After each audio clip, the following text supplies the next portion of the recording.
स्थानं नमो आयर्यानं नमो उज्जायानं नमो लोये सवसापूर्णम् एषो पञ्चनमुक्कारो सौवपावपनाशनो मङ्गलानं च सौवेशिं परमं हवै मङ्गलम् परमं हवै मङ्गलम्।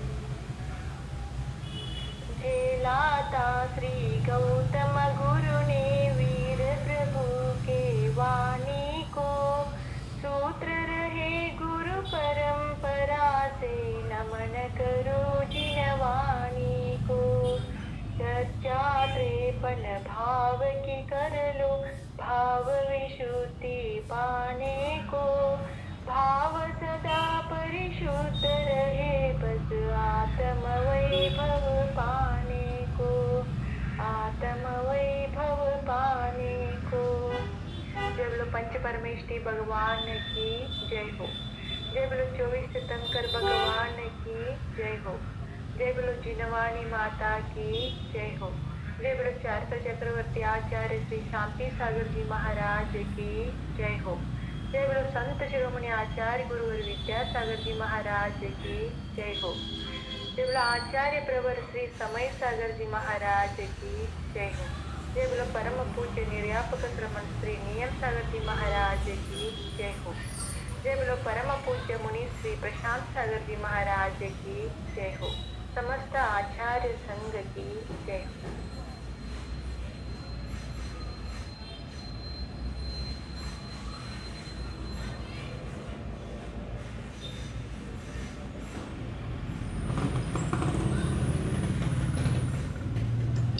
ಪರಮ ಪೂಜ್ಯ ಮುನಿಶ್ರೀ ಪ್ರಶಾಂತ ಸಾಗರ ಮಹಾರಾಜರಿಂದ ರಚಿಸಲ್ಪಟ್ಟಂತಹ 53 ಭಾವಗಳ ಚರ್ಚೆ ಅನ್ನುವಂತಹ ಗ್ರಂಥವನ್ನ ನಾವು ಸ್ವಾಧ್ಯಾಯ ಮಾಡ್ತಾ ಇದ್ದೇವೆ. ಅದರಲ್ಲಿ ಜೀವದ ಅಸಾಧಾರಣವಾದಂತಹ ಔಪಶಮಿಕ, ಕ್ಷಾಯಿಕ, ಕ್ಷಾಯೋಪಶಮಿಕ, ಔದೈಕ, ಪಾರಿಣಾಮಿಕ ಈ 5 ಭಾವಗಳನ್ನು ಕುರಿತು ಚರ್ಚೆ ಮಾಡಿದ್ದಾರೆ. ಇವುಗಳ ಒಟ್ಟು ಭೇದಗಳು 53 ಆಗ್ತವೆ. ಈಗ ನಮಗಿರುವಂತಹ ವಿಷಯ ಇದೆ 53 ಭಾವಗಳ ಚರ್ಚೆ. ಅಂದ್ರೆ ಈ 5 ಭಾವಗಳೇ 53 ಭಾವಗಳಾಗ್ತವೆ. ಇದರಲ್ಲಿ ನಾವು ಸಾಮಾನ್ಯದಿಂದಲೂ ವಿಶೇಷದಿಂದಲೂ, ಸಾಮಾನ್ಯ ಗುಣಸ್ಥಾನದಿಂದಲೂ, ಮಾರ್ಗಣಾ ಸ್ಥಾನದಿಂದಲೂ, ಮಾರ್ಗಣಾ ಸ್ಥಾನಗಳಲ್ಲಿ ಗುಣಸ್ಥಾನದಿಂದಲೂ, ಗುಣಸ್ಥಾನಗಳಲ್ಲಿ 2 ರೀತಿಯಿಂದಲೂ ಕೂಡ ಪರ್ಯಾಪ್ತಕ ಅವಸ್ಥೆಯ ಜೀವರುಗಳ ಚರ್ಚೆಯನ್ನ ಸ್ವಲ್ಪ ಮಟ್ಟಿಗೆ ತಿಳಿದುಕೊಂಡಂತಾಗಿದೆ. ಇವಾಗ ದ್ವಿತೀಯ ಭಾಗದಲ್ಲಿ ಅಪರ್ಯಾಪ್ತಕ ಜೀವರುಗಳ ಸ್ವರೂಪವನ್ನ ತಿಳಿಸಿಕೊಡ್ತಾ ಇದ್ದಾರೆ. ಅಪರ್ಯಾಪ್ತಕ ಜೀವರಲ್ಲಿ ಅಂದ್ರೆ ಒಂದು ಪರ್ಯಾಪ್ತಕ ನಾಮಕರ್ಮದ ಉದಯದಲ್ಲಿಯೇ ನಿವೃತ್ತಿಯ ಪರ್ಯಾಪ್ತಕ ಒಂದು ಜೀವ ಬರುತ್ತದೆ, ಅಂದ್ರೆ ಒಂದು ಅವಸ್ಥಾ ಇದೆ. ಇನ್ನು ಅಪರ್ಯಾಪ್ತಕ ನಾಮಕರ್ಮದ ಉದಯದಲ್ಲಿ ಲಬ್ಧಿಯ ಪರ್ಯಾಪ್ತಕ ಅನ್ನುವಂಥದ್ದು ಅವಸ್ಥಾ ಇದೆ. ನಿವೃತ್ತಿಯ ಪರ್ಯಾಪ್ತಕ ಅಂದ್ರೆ ಪರ್ಯಾಪ್ತಿಗಳನ್ನ ಪೂರ್ಣ ಮಾಡಿಕೊಳ್ಳುತ್ತಿದೆ ಮತ್ತು ಪೂರ್ಣ ಮಾಡಿಕೊಳ್ಳುವುದು ಪಕ್ಕಾ ಇದೆ. ಲಬ್ಧಿಯ ಪರ್ಯಾಪ್ತಕ ಅಂದ್ರೆ ಪರ್ಯಾಪ್ತಿಗಳನ್ನ ಪೂರ್ಣ ಮಾಡಿಕೊಳ್ಳಿಕ್ಕೆ ಪ್ರಾರಂಭ ಮಾಡ್ತದೆ, ಆದ್ರೆ ಪೂರ್ಣ ಕೊಳ್ಳದೆ ಮರಣ ಹೊಂದುತ್ತದೆ. ಅಂಥ ಜೀವಗಳನ್ನ ಲಬ್ಧಿಯ ಪರ್ಯಾಪ್ತಕ ಜೀವ ಅಂತ ಕರೀತಾರೆ. ನಿನ್ನೆ ಒಂದಷ್ಟು ವಿಷಯಗಳನ್ನ ತಿಳಿದಂತಾಗಿತ್ತು. ಇನ್ನು ಮುಂದೆ ಯಾವ ಗುಣಸ್ಥಾನದ್ದು ನೋಡ್ಬೇಕಿದೆ? 1 ಗುಣಸ್ಥಾನ ಆಗಿತ್ತು, 2 ಆಗಿತ್ತು, 3 ಆಗಿತ್ತು. ಆ ಗುಣಸ್ಥಾನದಿಂದ ಮುಂದೆ ಓದಬೇಕು. 93ನೇ ಪುಟ ರೀ.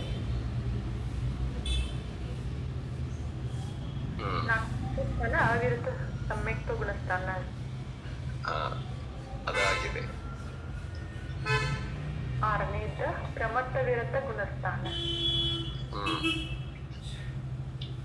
ನಿವೃತ್ತಿ ಅಪರ್ಯಾಪ್ತಕದಲ್ಲಿ ಔಪಶಮಿಕ ಯಾವುದೂ ಇರುವುದಿಲ್ಲ.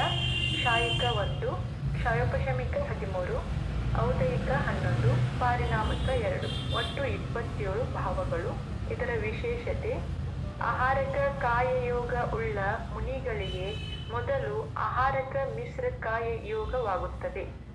ಆ ಸಮಯದಲ್ಲಿ ಪ್ರಮತ್ತ ವಿರತ ಗುಣಸ್ಥಾನಗಳಲ್ಲಿ ಅಪರ್ಯಾಪ್ತಕ ಅವಸ್ಥೆ ಇರುತ್ತದೆ.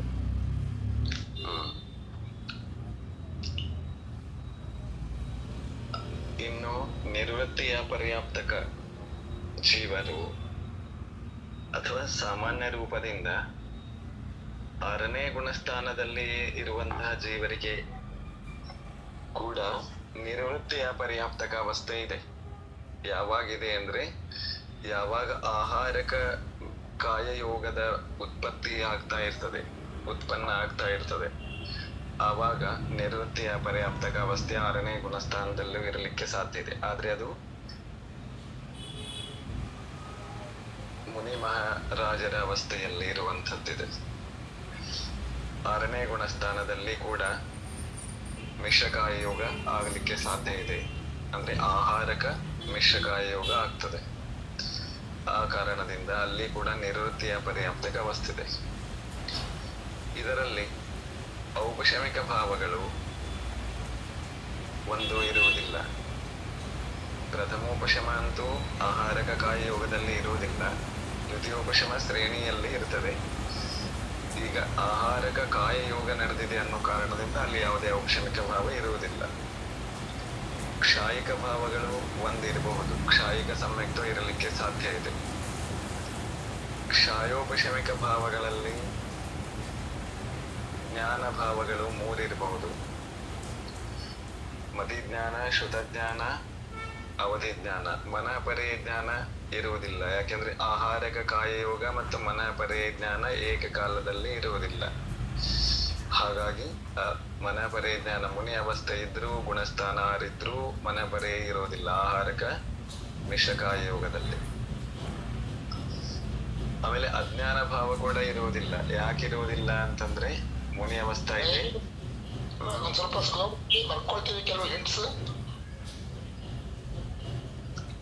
ಇದೆಲ್ಲ ನೀವು ನಡೆದಿರೋದೇ ಇದೆ.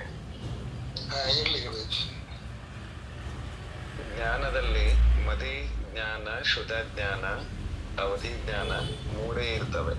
ಯಾಕೆ ಅಂತಂದ್ರೆ, ಆಹಾರಕ ಕಾಯಯೋಗದ ಜೊತೆಗೆ ಮನಪರ್ಯ ಜ್ಞಾನ ಆಗುವುದಿಲ್ಲ, ಅಥವಾ ಮನಪರ್ಯ ಜ್ಞಾನದ ಜೊತೆಗೆ ಆಹಾರಕ ಕಾಯಯೋಗ ಆಗುವುದಿಲ್ಲ. ಹೀಗೆ ನಿಯಮ ಇದೆ. ಅದಕ್ಕೋಸ್ಕರ ಜ್ಞಾನದಲ್ಲಿ 3 ಆಗ್ತವೆ. ಅಜ್ಞಾನ ಭಾವ 1 ಇರುವುದಿಲ್ಲ. ಯಾಕೆಂತಂದ್ರೆ, ಮುನಿ ಅವಸ್ಥೆ ಇದೆ, ಕ್ಷಾಯೋಪಶಮಜನ್ಯವಾದಂತಹ ಯಾವ ಅಜ್ಞಾನವೂ ಇರುವುದಿಲ್ಲ. ದರ್ಶನ ಭಾವಗಳು 3 ಇರಲಿಕ್ಕೆ ಸಾಧ್ಯ. ಚಕ್ಷು ದರ್ಶನ, ಅಚಕ್ಷು ದರ್ಶನ, ಅವಧಿ ದರ್ಶನ. ಲಬ್ಧಿಗಳಲ್ಲಿ 5 ಲಬ್ಧಿ ಭಾವಗಳಿವೆ. ಕ್ಷಾಯೋಪಶಮಿಕ ದಾನ, ಕ್ಷಾಯೋಪಶಮಿಕ ಲಾಭ, ಕ್ಷಾಯೋಪಶಮಿಕ ಭೋಗ, ಕ್ಷಾಯೋಪಶಮಿಕ ಉಪಭೋಗ, ಕ್ಷಾಯೋಪಶಮಿಕ ವೀರ್ಯ. ಸಮ್ಯಕ್ತದಲ್ಲಿ ಕ್ಷಾಯೋಪಶಮಿಕ ಸಮ್ಯಕ್ತ ಭಾವ ಇರಬಹುದು. ಆಮೇಲೆ ಚಾರಿತ್ರ ಭಾವನೂ ಇರಬಹುದು, ಯಾಕಂದ್ರೆ ಗುಣಸ್ಥಾನ 6ರಲ್ಲಿ ಕ್ಷಾಯೋಪಶಮಿಕ ಚಾರಿತ್ರವೇ ಇರ್ತದೆ. ಗುಣಸ್ಥಾನ 6ರಲ್ಲಿ ಕ್ಷಾಯೋಪಶಮಿಕ ಚಾರಿತ್ರ ಇರ್ತದೆ. ಸಂಯಮ ಇರುವುದಿಲ್ಲ, ಯಾಕಂದ್ರೆ ಮುನಿ ಅವಸ್ಥೆ ಇದೆ, ಗುಣಸ್ಥಾನ 6 ಇದೆ. ಹಾಗಾಗಿ ಸಂಯಮ ಇರುವುದಿಲ್ಲ.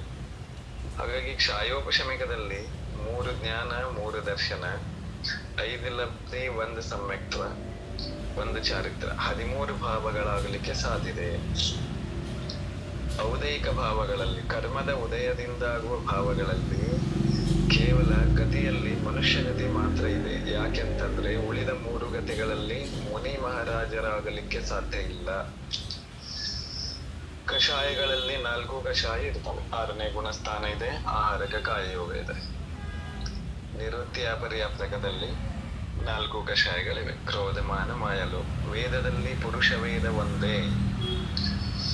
ವೇದದಲ್ಲಿ ಪುರುಷ ವೇದ ಒಂದೇ, ಪುರುಷ ವೇದದ ಜೊತೆಗೇನೆ ಆಹಾರಕ ಕಾಯಯೋಗ ಆಗುವುದು, ಅನ್ಯಥಾ ಬೇರೆ ವೇದಗಳ ಜೊತೆಗೆ ಆಗೋದಿಲ್ಲ. ನೆನಪಿಟ್ಟುಕೊಳ್ಳಬೇಕು. ಭಾವದಿಂದ ಪುರುಷ ವೇದ ಇದ್ದವರಿಗೇನೆ ಆಹಾರಕ ಕಾಯಯೋಗ ಆಗುತ್ತದೆ. ತಿಳಿದು ಮಿಥ್ಯಾದರ್ಶನ ಇರುವುದಿಲ್ಲ, ಅಜ್ಞಾನ ಭಾವ ಇರ್ತದೆ. ಯಾಕಂದ್ರೆ ಕೇವಲ ಜ್ಞಾನ ಆಗಿಲ್ಲ. ಅಸಂಯಮ ಭಾವ ಕೂಡ ಇಲ್ಲ, ಯಾಕೆಂದ್ರೆ ಸಂಯಮಿ ಇದ್ದಾರೆ. ಅಸಿದ್ಧತ್ವ ಇದೆ, ಯಾಕಂದ್ರೆ ಸಿದ್ಧರಾಗಿಲ್ಲ. ಲೇಷದಲ್ಲಿ 3 ಶುಭ ಲೇಷಗಳಲ್ಲಿ ಇರಬಹುದು. ಪೀತ, ಪದ್ಮ, ಶುಕ್ಲ 3ರಲ್ಲಿ ಯಾವುದಾದ್ರೂ ಇರಬಹುದು. ಔದೈಕ ಭಾವಗಳೆಲ್ಲ ಸೇರಿ 11. 11. 1 ಗತಿ, 4 ಕಷಾಯ, 1 ವೇದ 6, 1 ಅಜ್ಞಾನ, 1 ಅಸಿದ್ಧತ್ವ 8, 3 ಲೇಷ 11. ಪಾರಿಣಾಮಿಕ ಭಾವಗಳಲ್ಲಿ 2 ಭಾವಗಳು, ಜೀವತ್ವ, ಭವ್ಯತ್ವ. ಎಲ್ಲ ಸೇರಿ ಎಷ್ಟಾಯ್ತು? 27 ಭಾವಗಳಾಗ್ತವೆ. ಪ್ರಮತ್ತ ವಿರತ ಗುಣಸ್ಥಾನದಲ್ಲಿ ಇರುವಂತಹ ನಿವೃತ್ತಿಯ ಅಪರ್ಯಾಪ್ತಕ ಜೀವರಲ್ಲಿ 27 ಭಾವಗಳಾಗಲು ಸಾಧ್ಯ. ಆ ಪ್ರಮತ್ತ ವಿರತ ಗುಣಸ್ಥಾನದಲ್ಲಿ ನಿವೃತ್ತಿಯ ಪರ್ಯಾಪ್ತಕ ಅವಸ್ಥೆ ಯಾವಾಗ ಬರ್ತದೆ? ಆಹಾರಕ ಮಿಶ್ರ ಕಾಯ ಯೋಗದಲ್ಲಿ ಬರುತ್ತದೆ. ಆಹಾರಕ ಕಾಯಯೋಗದ ಉತ್ಪತ್ತಿಯಾಗುವಲ್ಲಿ ಅದಕ್ಕಿಂತಲೂ ತಯಾರಾಗುವುಕ್ಕಿಂತ, ಆಹಾರಕ ಕಾಯಯೋಗ ಪೂರ್ಣವಾಗುವಕ್ಕಿಂತ ಮುಂಚಿನ ಅವಸ್ಥೆ ಏನಿದೆ ತಯಾರಿಕೆಯಲ್ಲಿರುವಾಗ ಅದು ಮಿಶ್ರ ಕಾಯಯೋಗ ಅಂತ ಅನ್ನಿಸ್ಕೊಳ್ತದೆ. ಆ ಅವಸ್ಥೆಯಲ್ಲಿ 27 ಭಾವಗಳು ಆಗಲು ಸಾಧ್ಯ. ತಿಳಿತು?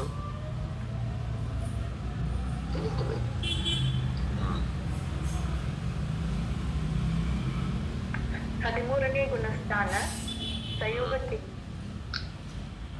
ಔಪಶಮಿಕ ಯಾವುದು ಇರುವುದಿಲ್ಲ.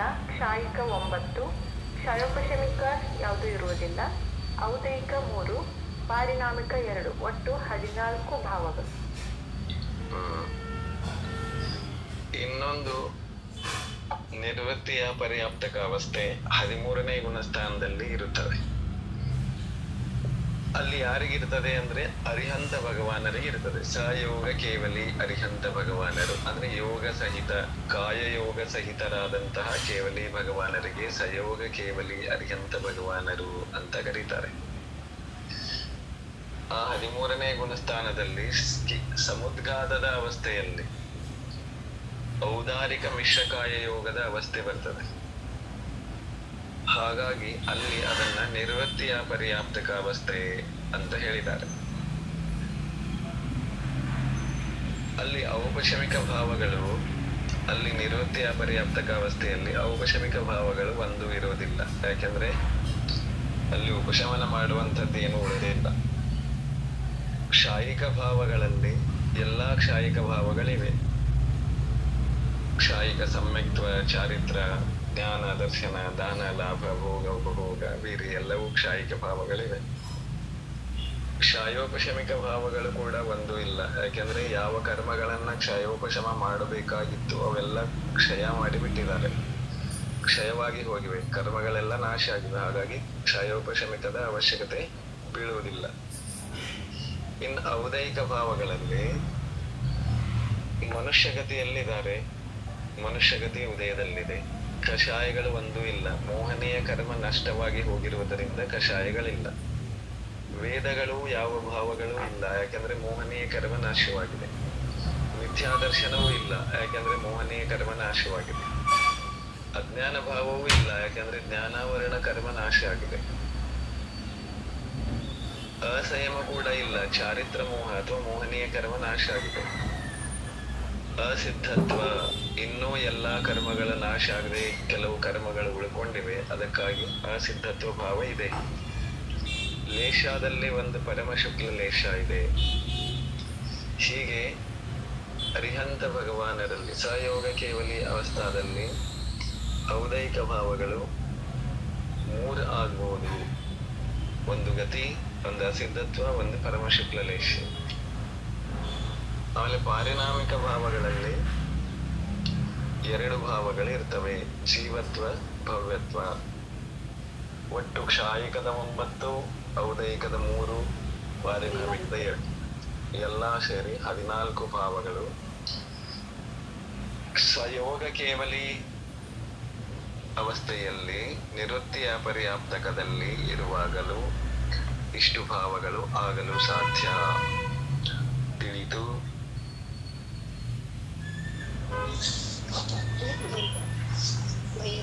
ಆರನೇ ಗುಣಸ್ಥಾನದಲ್ಲಿ ಔಪಚಾರಿಕ ಭಾವ ಸಂಯುಕ್ತನು ಯಾಕಾಗಲ್ಲ ಅಂದ್ರೆ ಕ್ಷಾಯಿಕ ಆದವರಿಗೆ ಆಹಾರಕ ಕಾಯ ಯೋಗದ ಜೊತೆಗೆ ಪ್ರಥಮೋಪಶಮ ಇರುವುದಿಲ್ಲ. ಇನ್ನು ಶ್ರೇಣಿ ಆರೋಹಣದಲ್ಲಿ ದ್ವಿತೀಯೋಪಶಮ ತೆಗೆದುಕೊಳ್ಬೇಕು ಅಂದ್ರೂ ಶ್ರೇಣಿ ಆರೋಹಣ ಮಾಡುವಾಗಂತೂ 6 ಬರೋದಿಲ್ಲ. ಅವರೋಹಣದಲ್ಲಿ 6 ಬಂದ್ರೂ ಕೂಡ ಅವಾಗ ಆಹಾರಕ ಕಾಯಯೋಗದ ಪ್ರಯತ್ನ ಇರುವುದಿಲ್ಲ. ಅದಕ್ಕಾಗಿ ಉಪಶಮ ಸಮ್ಯಕ್ತ್ವ ಇರುವುದಿಲ್ಲ. ಆಮೇಲೆ ಚಾರಿತ್ರವೂ ಇರುವುದಿಲ್ಲ. ಉಪಶಮ ಚಾರಿತ್ರ ಅಂತೂ 8ರಿಂದ ಮುಂದೆನೆ ಇದೆ.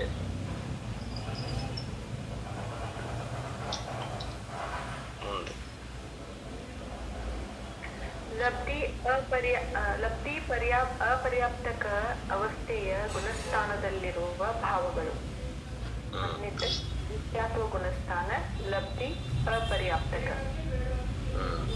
ಔಪಶಮಿಕ ಯಾವುದೂ ಇರುವುದಿಲ್ಲ, ಕ್ಷಾಯಿಕ ಯಾವುದೂ ಇಲ್ಲ. ಕ್ಷಯೋಪಶಮಿಕ 9, ಔದಯಿಕ 14, ಪಾರಿಣಾಮಿಕ 3, ಒಟ್ಟು 76 ಭಾವಗಳು.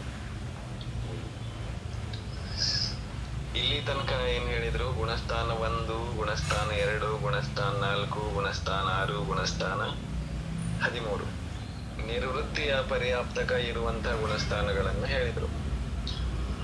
ಇನ್ ಮುಂದೇನ್ ಹೇಳ್ತಾರೆ ಅಂದ್ರೆ ಲಬ್ಧಿಯ ಪರ್ಯಾಪ್ತಕ ಅವಸ್ಥೆಯಲ್ಲಿರುವಂತಹ ಗುಣಸ್ಥಾನದಲ್ಲಿರುವ ಭಾವಗಳನ್ನು, ಲಬ್ಧಿಯ ಪರ್ಯಾಪ್ತಕ ಅವಸ್ಥಾದಲ್ಲಿ ಯಾವ್ಯಾವ ಗುಣಸ್ಥಾನಗಳು ಆಗಬಹುದು, ಅದರಲ್ಲಿ ಇರುವಂತಹ ಭಾವಗಳು ಏನೇನು ಅನ್ನೋದನ್ನ ಹೇಳ್ತಾರೆ. ಲಬ್ಧಿಯ ಪರ್ಯಾಪ್ತಕ ಜೀವರುಗಳು ಅಂದ್ರೆ ಯಾವುಗಳು ಪರ್ಯಾಪ್ತಿಗಳನ್ನ ಪೂರ್ಣ ಮಾಡಿಕೊಳ್ಳುವುದೇ ಇಲ್ಲ, ಅಂಥ ಜೀವಗಳಿಗೆ ಲಬ್ಧಿಯ ಪರ್ಯಾಪ್ತಕ ಅಂತ ಕರೀತಾರೆ. ಅವುಗಳಲ್ಲಿಯೂ ಕೂಡ ಭಾವಗಳಿವೆ. ಅವು ಎಷ್ಟು ಭಾವಗಳಿವೆ, ಎಂಥವಿವೆ ಅನ್ನೋದನ್ನ ಈಗ ಹೇಳ್ತಾರೆ. ಅದರಲ್ಲಿ ಮಿಥ್ಯಾತ್ವ ಗುಣಸ್ಥಾನದಲ್ಲಿ ಲಬ್ಧಿಯ ಪರ್ಯಾಪ್ತಕ ಜೀವರಲ್ಲಿ ಆಗುವಂತ ಭಾವಗಳನ್ನ ಈಗ ಹೇಳ್ತಾರೆ. ವಿಷಯ ಅರ್ಥ ಆಗ್ತಿದೆ? ಲಬ್ಧಿಯ ಪರ್ಯಾಪ್ತಕ ಜೀವರಲ್ಲಿ ಮಿಥ್ಯಾತ್ವ ಗುಣಸ್ಥಾನದಲ್ಲಿ ಆದ್ರೆ ಯಾವ ಜೀವ ಪರ್ಯಾಪ್ತಿಗಳನ್ನ ಪೂರ್ಣ ಮಾಡಿಕೊಳ್ಳುವ ಪ್ರಯತ್ನದಲ್ಲಿದ್ದು ಪೂರ್ಣ ಮಾಡಿಕೊಳ್ಳಲಾರದೇನೆ ಮರಣ ಹೊಂದಿತು, ಮತ್ತು ಅದಕ್ಕೆ ಅಪರ್ಯಾಪ್ತಕ ನಾಮಕರ್ಮದ ಉದಯ ಇರುವುದರಿಂದ ಹೀಗಾಯಿತು.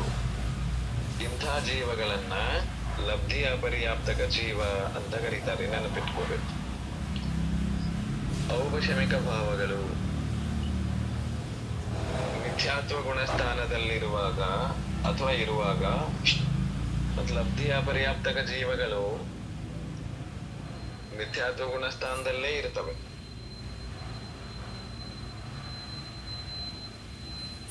ಅರ್ಥ ಆಯ್ತು? ಮಿಥ್ಯಾತ್ವ ಬಿಟ್ಟವು ಬೇರೆ ಯಾವ ಗುಣಸ್ಥಾನದಲ್ಲೂ ಇರೋದಿಲ್ಲ. ಲಬ್ಧಿ ಅಪರ್ಯಾಪ್ತಕ ಯಾವುದು ಜೀವ ಆಗೋದಿದೆ ಅದು ಮಿಥ್ಯಾತ್ವದಲ್ಲೇ ಇರೋದು, ಮಿಥ್ಯಾತ್ವದಲ್ಲೇ ಎಲ್ಲಾನು ಮಾಡೋದದು. ಮಿಥ್ಯಾತ್ವ ಗುಣಸ್ಥಾನದಲ್ಲಿ ಇರುವಂತಹ ಲಬ್ಧಿ ಅಪರ್ಯಾಪ್ತಕ ಜೀವ ಔಪಶಮಿಕ ಭಾವಗಳನ್ನು ಯಾವುದೂ ಹೊಂದಿಲ್ಲ, ಕ್ಷಾಯಿಕ ಭಾವಗಳು ಯಾವೂ ಇಲ್ಲ. ಇನ್ ಕ್ಷಯೋಪಶಮಿಕ ಭಾವಗಳಲ್ಲಿ ಏನೇನಾಗಬಹುದು? ಜ್ಞಾನ ಅಂತೂ ಇರೋದಿಲ್ಲ, ಅಜ್ಞಾನ ಭಾವ 2. ಯಾವುದೇ ಜೀವ ಇದ್ರು ಎಂಥ ಅವಸ್ಥೆಯಲ್ಲಿದ್ರು ಮಿನಿಮಮ್ 2 ಅಜ್ಞಾನ ಅಂತೂ ಕೂಮತಿ ಕುಶುತ ಇದ್ದೇ ಇರ್ತವೆ. ಅವುಗಳಿಗಿಂತಲೂ 0 ಆಗೋದಿಲ್ಲ, ಒಂದು ಜ್ಞಾನ ಇರೋದಿಲ್ಲ ಸಂಸಾರದಲ್ಲಿ. ಆಮೇಲೆ ದರ್ಶನಗಳು ಕೂಡ ಎರಡು ಇರ್ತವೆ, ಚಕ್ಷು ದರ್ಶನ, ಅಚಕ್ಷು ದರ್ಶನ. ಯಾವ ಅಪೇಕ್ಷದಿಂದ ಇಲ್ಲಿ ಎರಡು ಆಗ್ಲಿಕ್ಕೆ ಸಾಧ್ಯ ಇದೆ? 4 ಇಂದ್ರಿಯ 5 ಇಂದ್ರಿಯ ಲಬ್ಧಿಯ ಪರ್ಯಾಪ್ತಕ ಜೀವಗಳ ಅಪೇಕ್ಷದಿಂದ. ಯಾಕಂದ್ರೆ ಏಕೇಂದ್ರಿಯದಿಂದ ಅಸೌದಿ ಅಥವಾ ಎಲ್ಲ ಏಕೇಂದ್ರಿಯದಿಂದ ಪಂಚೇಂದ್ರಿಯದ ತನಕ ಇರುವಂತಹ ಜೀವರಲ್ಲಿ ಲಬ್ಧಿಯ ಪರ್ಯಾಪ್ತಕ ಜೀವಗಳು ಇರಲಿಕ್ಕೆ ಸಾಧ್ಯ ಇದಾವೆ. ಆ ಅಪೇಕ್ಷಾದಿಂದ ದರ್ಶನದಲ್ಲಿ ಚಕ್ಷು ದರ್ಶನ ಅಚಕ್ಷು ದರ್ಶನ ಎರಡೂ ಇರಲಿಕ್ಕೆ ಸಾಧ್ಯ. ಲಬ್ಧಿಯ ಪರ್ಯಾಪ್ತಕರಲ್ಲಿಯೂ ಕ್ಷಾಯೋಪಶಮಿಕದ 5 ಲಬ್ಧಿಗಳು ಇರಲು ಸಾಧ್ಯ. ಆಮೇಲೆ ಕ್ಷಾಯೋಪಶಮಿಕ ಸಮ್ಯಕ್ತ್ವ, ಚಾರಿತ್ರ, ಸಂಯಮ ಇವ್ಯಾವೂ ಇರುವುದಿಲ್ಲ. ಹಾಗಾಗಿ 2 ಅಜ್ಞಾನ, 2 ದರ್ಶನ, 5 ಲಬ್ಧಿ ಎಲ್ಲಾ ಸೇರಿ 9 ಭಾವಗಳಾಗ್ತವೆ ಕ್ಷಾಯೋಪಶಮಿಕದ್ದು. ಇನ್ನು ಔದೈಕ ಭಾವಗಳಲ್ಲಿ ಲಬ್ಧಿಯ ಪರ್ಯಾಪ್ತಕ ಜೀವದಲ್ಲಿ ಏನೇನಾಗ್ಬಹುದು? ಗತಿ ಔದೈಕ ಭಾವದಲ್ಲಿ 2 ಗತಿಗಳು ಮಾತ್ರ. ದೇವಗತಿಯಲ್ಲಿ ಲಬ್ಧಿಯ ಪರ್ಯಾಪ್ತಕ ಜೀವರಿಲ್ಲ. ನಾರಕೀಯರಲ್ಲೂ ಲಬ್ಧಿಯ ಪರ್ಯಾಪ್ತಕ ಜೀವರಿಲ್ಲ. ಇನ್ನು ಲಬ್ಧಿಯ ಪರ್ಯಾಪ್ತಕರಲ್ಲಿ ಇರುವಂತವರು ತಿರ್ಯಂಚರು ಮತ್ತೆ ಮನುಷ್ಯರು ಮಾತ್ರ. ಹಾಗಾಗಿ 2 ಔದೈಕ ಭಾವ, ಗತಿ ಔದೈಕ ಭಾವ 2 ಆಗುವುದು. ಕಷಾಯಗಳಲ್ಲಿ ಎಲ್ಲ ಇವೆ, ಕ್ರೋಧ, ಮಾನ, ಮಾಯಾ, ಲೋಭ ಎಲ್ಲಾನು ಇದೆ. ಲಬ್ಧಿಯ ಪರ್ಯಾಪ್ತಕ ಜೀವ ಇದೆ ಅಂತಂದ್ರೆ ನಿಯಮದಿಂದ ನಪುಂಸಕ ವೇದ ಭಾವದ್ದೇ ಇರ್ತದೆ. ಯಾವ ಬೇರೆ ಭಾವಗಳಲ್ಲಿ ಇದು ಬರೋದಿಲ್ಲ. ಲಬ್ಧಿ ಅಪರ್ಯಾಪ್ತಕ ನಾಮ ನಾವು ಕಟ್ಕೊಂಡೇವು ಅಂದ್ರೆ ಮುಗೀತು, ನಪುಂಸಕರಲ್ಲೇ ಇರಬೇಕು. ಮಿಥ್ಯಾದರ್ಶನ ಇದೆ, ಅಜ್ಞಾನನೂ ಇದೆ, ಅಸಂಯಮನೂ ಇದೆ, ಅಸಿದ್ಧತ್ವನೂ ಇದೆ.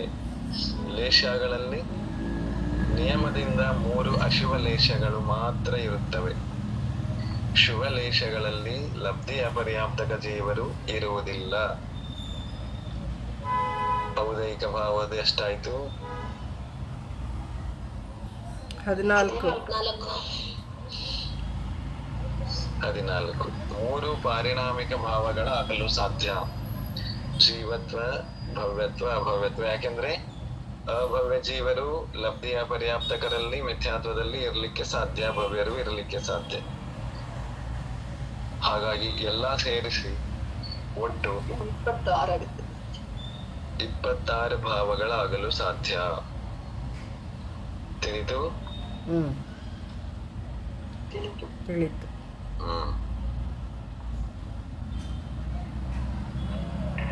ಅಪರ್ಯಾಪ್ತಕ ಅವಸ್ಥೆಯ ಮಾರ್ಗನೆಗಳಲ್ಲಿ ಹಾಗೂ ಅವುಗಳ ಗುಣಸ್ಥಾನಗಳಲ್ಲಿ 53 ಭಾವಗಳು. ಇವಾಗ ಹಿಂದಿನವೇನು ಮಾರ್ಗನ ಸ್ಥಾನಗಳಲ್ಲಿ ಗುಣಸ್ಥಾನಗಳಲ್ಲಿ 53 ಭಾವಗಳು ಪರ್ಯಾಪ್ತಕ ಜೀವರಲ್ಲಿ ಅನ್ನುವಂಥ ವಿಷಯವನ್ನೇನು ನೋಡಿದ್ದೆವು, ಅದರಂತೆಯೇ ಇಲ್ಲಿ ಕೂಡ ಮಾರ್ಗಣಗಳಲ್ಲಿ ಹಾಗೂ ಗುಣಸ್ಥಾನಗಳಲ್ಲಿ, ಅವುಗಳಲ್ಲಿ ಆಗುವ ಗುಣಸ್ಥಾನಗಳಲ್ಲಿ ಅಪರ್ಯಾಪ್ತಕ ಅವಸ್ಥೆಯಲ್ಲಿರುವಂತಹ ಜೀವದಲ್ಲಿ ಏನು 53 ಭಾವಗಳನ್ನ ಚರ್ಚೆ ಮಾಡುವುದು.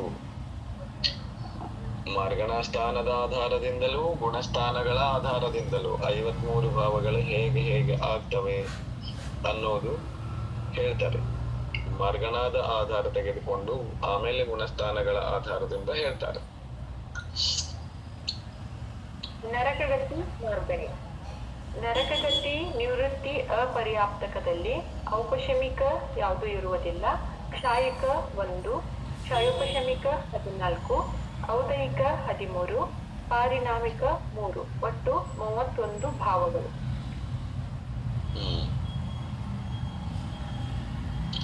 ನೋಡ್ರಿ,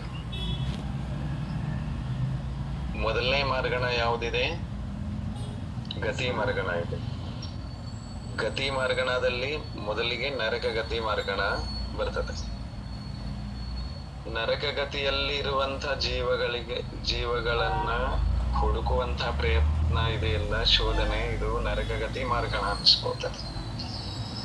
ಈ ನರಕ ಗತಿಯಲ್ಲಿ ಎಲ್ಲಾ ಜೀವರು ಪರ್ಯಾಪ್ತಕನೇ ಇದ್ದಾರೆ. ಆದರೆ ಎಲ್ಲಿ ತನಕ ಪರ್ಯಾಪ್ತಿಗಳ ಪೂರ್ಣ ಆಗುವುದಿಲ್ಲಲ್ಲ ಜನ್ಮದ ಸಮಯದಲ್ಲಿ, ಆ ಅವಸ್ಥೆಯನ್ನ ಅಪರ್ಯಾಪ್ತಕ ಅವಸ್ಥೆ ಅಂತ ಹೇಳಿದ್ದಾರೆ ನರಕದ ಗತಿಯಲ್ಲಿ. ಅಂದ್ರೆ ಜನ್ಮದ ಮೊದಲ ಅಂತರ್ಮೂರ್ತೆಯನ್ನ ಪರ್ಯಾಪ್ತಿಗಳನ್ನ ಅವರು ಪೂರ್ಣ ಮಾಡ್ಕೊಳ್ತಿರ್ತಾರೆ. ಆ ಅವಸ್ಥೆಯಲ್ಲಿ ಅವರನ್ನ ನಿರ್ವೃತ್ತಿಯ ಪರ್ಯಾಪ್ತಕ ಅಂತ ಕರೀತಾರೆ. ಅನ್ಯಥಾ ಅಲ್ಲೇನು ಇಲ್ಲಿ ನಮ್ಮಲ್ಲಿ ಏನು ಈ ಲಬ್ಧಿಯ ಪರ್ಯಾಪ್ತಕ ಮನುಷ್ಯರು ತಿರಿಯಂತ್ರಿ ಹುಟ್ಟುಕೋತಾರಲ್ಲ, ಆ ರೀತಿ ಏನು ಅವ್ರು ಹುಟ್ಟುವುದಿಲ್ಲ. ಆದ್ರೆ ಜನ್ಮದ ಮೊದಲ ಅಂತರ್ಮೂರ್ತೈನ್ ಪರ್ಯಾಪ್ತಿಗಳನ್ನ ಪೂರ್ಣ ಮಾಡಿಕೊಳ್ಳುವ ಅವಸ್ಥೆ ಇದೆ. ಅದರಲ್ಲಿ ಎಲ್ಲಿ ತನಕ ಅವರ ಶರೀರ ಪರ್ಯಾಪ್ತಿ ಪೂರ್ಣ ಆಗುವುದಿಲ್ಲ, ಅಲ್ಲಿ ತನಕ ಅವರನ್ನ ನಿರ್ವೃತ್ತಿಯ ಪರ್ಯಾಪ್ತಕರು ಅಂತ ಕರೀತಾರೆ. ಅಂಥ ಅವಸ್ಥೆಯಲ್ಲಿ ಅವರಲ್ಲಿ ಯಾವ ಭಾವಗಳ ಆಗಲು ಸಾಧ್ಯ ಅಂತ ನರಕಗತಿ ಮಾರ್ಗಣದ ಮೂಲಕ ನಮಗೆ ತಿಳಿಸ್ಕೊಡೋರಿದ್ದಾರೆ. ಯಾವ ಭಾವಗಳಾಗಬಹುದು ಅಂತ. ನರಕಗತಿಯಲ್ಲಿ ನಿರ್ವೃತ್ತಿಯ ಪರ್ಯಾಪ್ತಕ ಅವಸ್ಥೆಯಲ್ಲಿ ಅಂದ್ರೆ ಪರ್ಯಾಪ್ತಿ ಪೂರ್ಣ ಆಗೋದು ಗ್ಯಾರಂಟಿ ಇದೆ, ಆದ್ರೆ ಇನ್ನ ಆಗಿಲ್ಲ ಆ ಅವಸ್ಥದ್ದು. ಔಪಶಮಿಕ ಭಾವಗಳೇ ಅವು ಇರುವುದಿಲ್ಲ. ನರಕಗತಿಗೆ ಹೋಗುವ ಜೀವ ಯಾವುದೇ ಉಪಶಮ ಭಾವಗಳನ್ನ ತೆಗೆದುಕೊಂಡು ಹೋಗುವುದಿಲ್ಲ. ನೆನಪಿಟ್ಟುಕೊಳ್ಳಿ, ಉಪಶಮ ಸಮ್ಯಕ್ತ್ವ ಸಹಿತವಾಗಿ ನರಕಕ್ಕೆ ಹೋಗುವುದಿಲ್ಲ. ಉಪಶಮ ಚಾರಿತ್ರದ ಜೊತೆಗೂ ನರಕಕ್ಕೆ ಹೋಗುವುದಿಲ್ಲ. ಪ್ರಥಮೋಪಶಮದಲ್ಲಿ ಅಂತೂ ಮರಣವೇ ಆಗುವುದಿಲ್ಲ. ದ್ವಿತೀಯೋಪಶಮದಲ್ಲಿ ಮರಣ ಆದರೆ ನಿಯಮದಿಂದ ವೈಮಾನಿಕ ದೇವರಾಗಿ ಹುಟ್ಟುತ್ತಾರೆ. ಹಾಗಾಗಿ ಔಪಶಮಿಕ ಭಾವಗಳು ನರಕಗತಿಯ ನಿರ್ವೃತ್ತಿಯ ಪರ್ಯಾಪ್ತಕರಲ್ಲಿ ಇಲ್ಲ. ಇನ್ನು ಕ್ಷಾಯಿಕ ಭಾವಗಳಲ್ಲಿ ಒಂದು ಕ್ಷಾಯಿಕ ಭಾವ ಆಗ್ತದೆ, ಕ್ಷಾಯಿಕ ಸಮ್ಯಕ್ತ್ವ ಭಾವ. ಇದು ಕೂಡ ಕ್ಷಾಯೋಪಶಮಿಕ ಮತ್ತು ಉಪಶಮ ಈ ಎರಡರ ಅಪೇಕ್ಷೆ ಇರುವುದಿಲ್ಲ, ಕೇವಲ ಕ್ಷಾಯಿಕ ಸಮ್ಯಕ್ತ್ವದ ಅಪೇಕ್ಷಾದಿಂದ ಆಗ್ತದೆ. ಯಾಕೆಂದ್ರೆ ಕ್ಷಾಯಿಕ ಸಮ್ಯಕ್ ದೃಷ್ಟಿ ಜೀವ ಮೊದಲು ಸಮ್ಯಕ್ತ್ವವನ್ನ ಹೊಂದುವಕ್ಕಿಂತ ಮೊದಲು ಮಿಥ್ಯಾತ್ವದಲ್ಲಿ ನರಕಾಯವನ್ನು ಕಟ್ಟಿಕೊಂಡಿದ್ದಾಗ ಆಮೇಲೆ ಅವನಿಗೆ ಸಮ್ಯಕ್ ದರ್ಶನ ಆಯಿತು, ಕ್ಷಾಯಿಕ ಸಮ್ಯಕ್ ದರ್ಶನ ಆಯಿತು. ಆವಾಗ ಅದು ಬಿಟ್ಟು ಹೋಗೋದಿಲ್ಲ. ಹಾಗಾಗಿ ಇಲ್ಲಿ ಕ್ಷಾಯಿಕ ಸಮ್ಯಕ್ತ್ವದ ಜೊತೆಗೆ ಮರಣ ಆಯಿತು. ನರಕದಲ್ಲಿ ಜನ್ಮ ಆಗುವಾಗಲೂ ಅದು ಭಾವ ಇದ್ದಿರುತ್ತದೆ.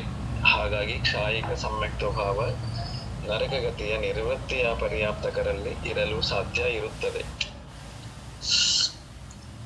ಕ್ಷಾಯೋಪಶಮಿಕ ಭಾವಗಳಲ್ಲಿ ಜ್ಞಾನ ಭಾವಗಳು 3 ಇರಬಹುದು. ಮತಿ ಜ್ಞಾನ, ಶ್ರುತ ಜ್ಞಾನ, ಅವಧಿ ಜ್ಞಾನ. ಆಮೇಲೆ ಅಜ್ಞಾನ ಭಾವಗಳು 2 ಇರಬಹುದು. ಕೂಮತಿ ಅಜ್ಞಾನ, ಕೋಶ್ರುತ ಅಜ್ಞಾನ. ಯಾಕೆಂದ್ರೆ ಜನ್ಮತಃ ಇದ್ರೆ ಅವಧಿ ಜ್ಞಾನ ಇರಬಹುದು ಸಮ್ಯಕ್ತ್ವದ ಜೊತೆಗೆ, ಆದ್ರೆ ಮಿಥ್ಯಾ ಅವಧಿ ಜ್ಞಾನ ಜನ್ಮತಃ ಬರೋದಿಲ್ಲ. ಹಿಂದಿನ ಜನ್ಮದಿಂದ ಇಲ್ಲಿಗೆ ತೆಗೆದುಕೊಂಡು ಬರಲಿಕ್ಕೆ ಅವಧಿ ಜ್ಞಾನ ಬರುವುದಿಲ್ಲ, ಅದು ಬಿಟ್ಟು ಹೋಗ್ತದೆ. ಹಾಗಾಗಿ ಅಜ್ಞಾನ ಭಾವಗಳಲ್ಲಿ 2 ಭಾವ ಮಾತ್ರ. ದರ್ಶನಗಳಲ್ಲಿ 3 ಭಾವಗಳು ಇರಬಹುದು. ಚಕ್ಷು ದರ್ಶನ, ಅಚಕ್ಷು ದರ್ಶನ, ಅವಧಿ ದರ್ಶನ.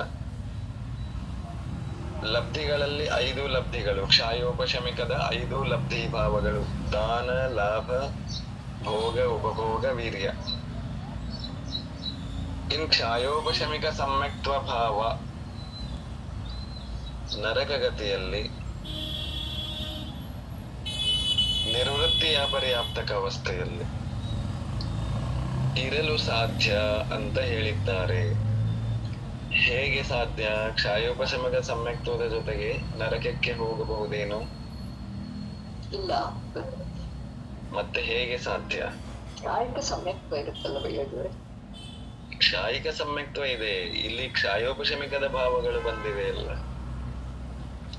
ಅದು ಬಿಟ್ಟು ಹೋಗಿ ಮತ್ತೆ ಅವರಿಗೆ ಉದಯಕ್ಕೆ ಬರುತ್ತೆ. ಮರಣ ಸಮಯದಲ್ಲಿ ಬಿಟ್ಟು ಹೋಗಿ ಮತ್ತೆ ಉದಯಕ್ಕೆ ಬರುತ್ತೆ.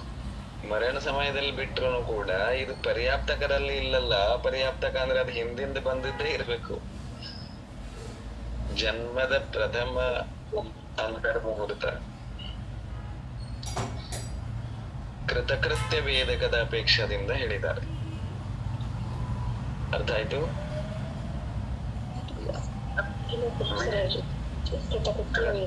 ಯಾವ ರೀತಿ ಕೃತಕೃತ್ಯ ವೇದಕ ಅಂದ್ರೆ ಅದು ಕ್ಷಾಯೋಪಶಮಿಕದ ಲಾಸ್ಟ್ ಸ್ಟೇಜ್ ಮತ್ತು ಕ್ಷಾಯಿಕದಕ್ಕಿಂತ ಸ್ವಲ್ಪ ಹಿಂದಿನ ಸ್ಟೇಜ್. ಯಾವ ಜೀವರು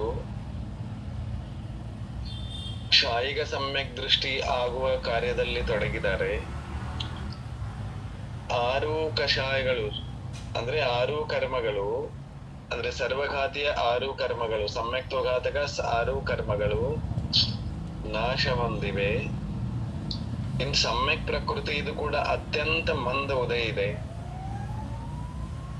ಆವಾಗ ಮರಣ ಆಯ್ತು. ಅದನ್ನ ಕ್ಷಾಯಿಕ ಅನ್ಲಿಕ್ಕೆ ಬರಂಗಿಲ್ಲ, ಯಾಕಂದ್ರೆ ಇನ್ನ ಸಮ್ಯಕ್ ಪ್ರಕೃತಿ ಮಂದ ಉದಯ ಇದೆ. ಉಪಶಮನ ಅನ್ಲಿಕ್ಕೆ ಬರಂಗಿಲ್ಲ, ಯಾಕಂದ್ರೆ ಸಮ್ಯಕ್ ಪ್ರಕೃತಿ ಉದಯ ಇದೆ. ಇನ್ನು ಉಳಿತ ಯಾವುದು? ಕ್ಷಾಯೋಪಶಮಿಕ.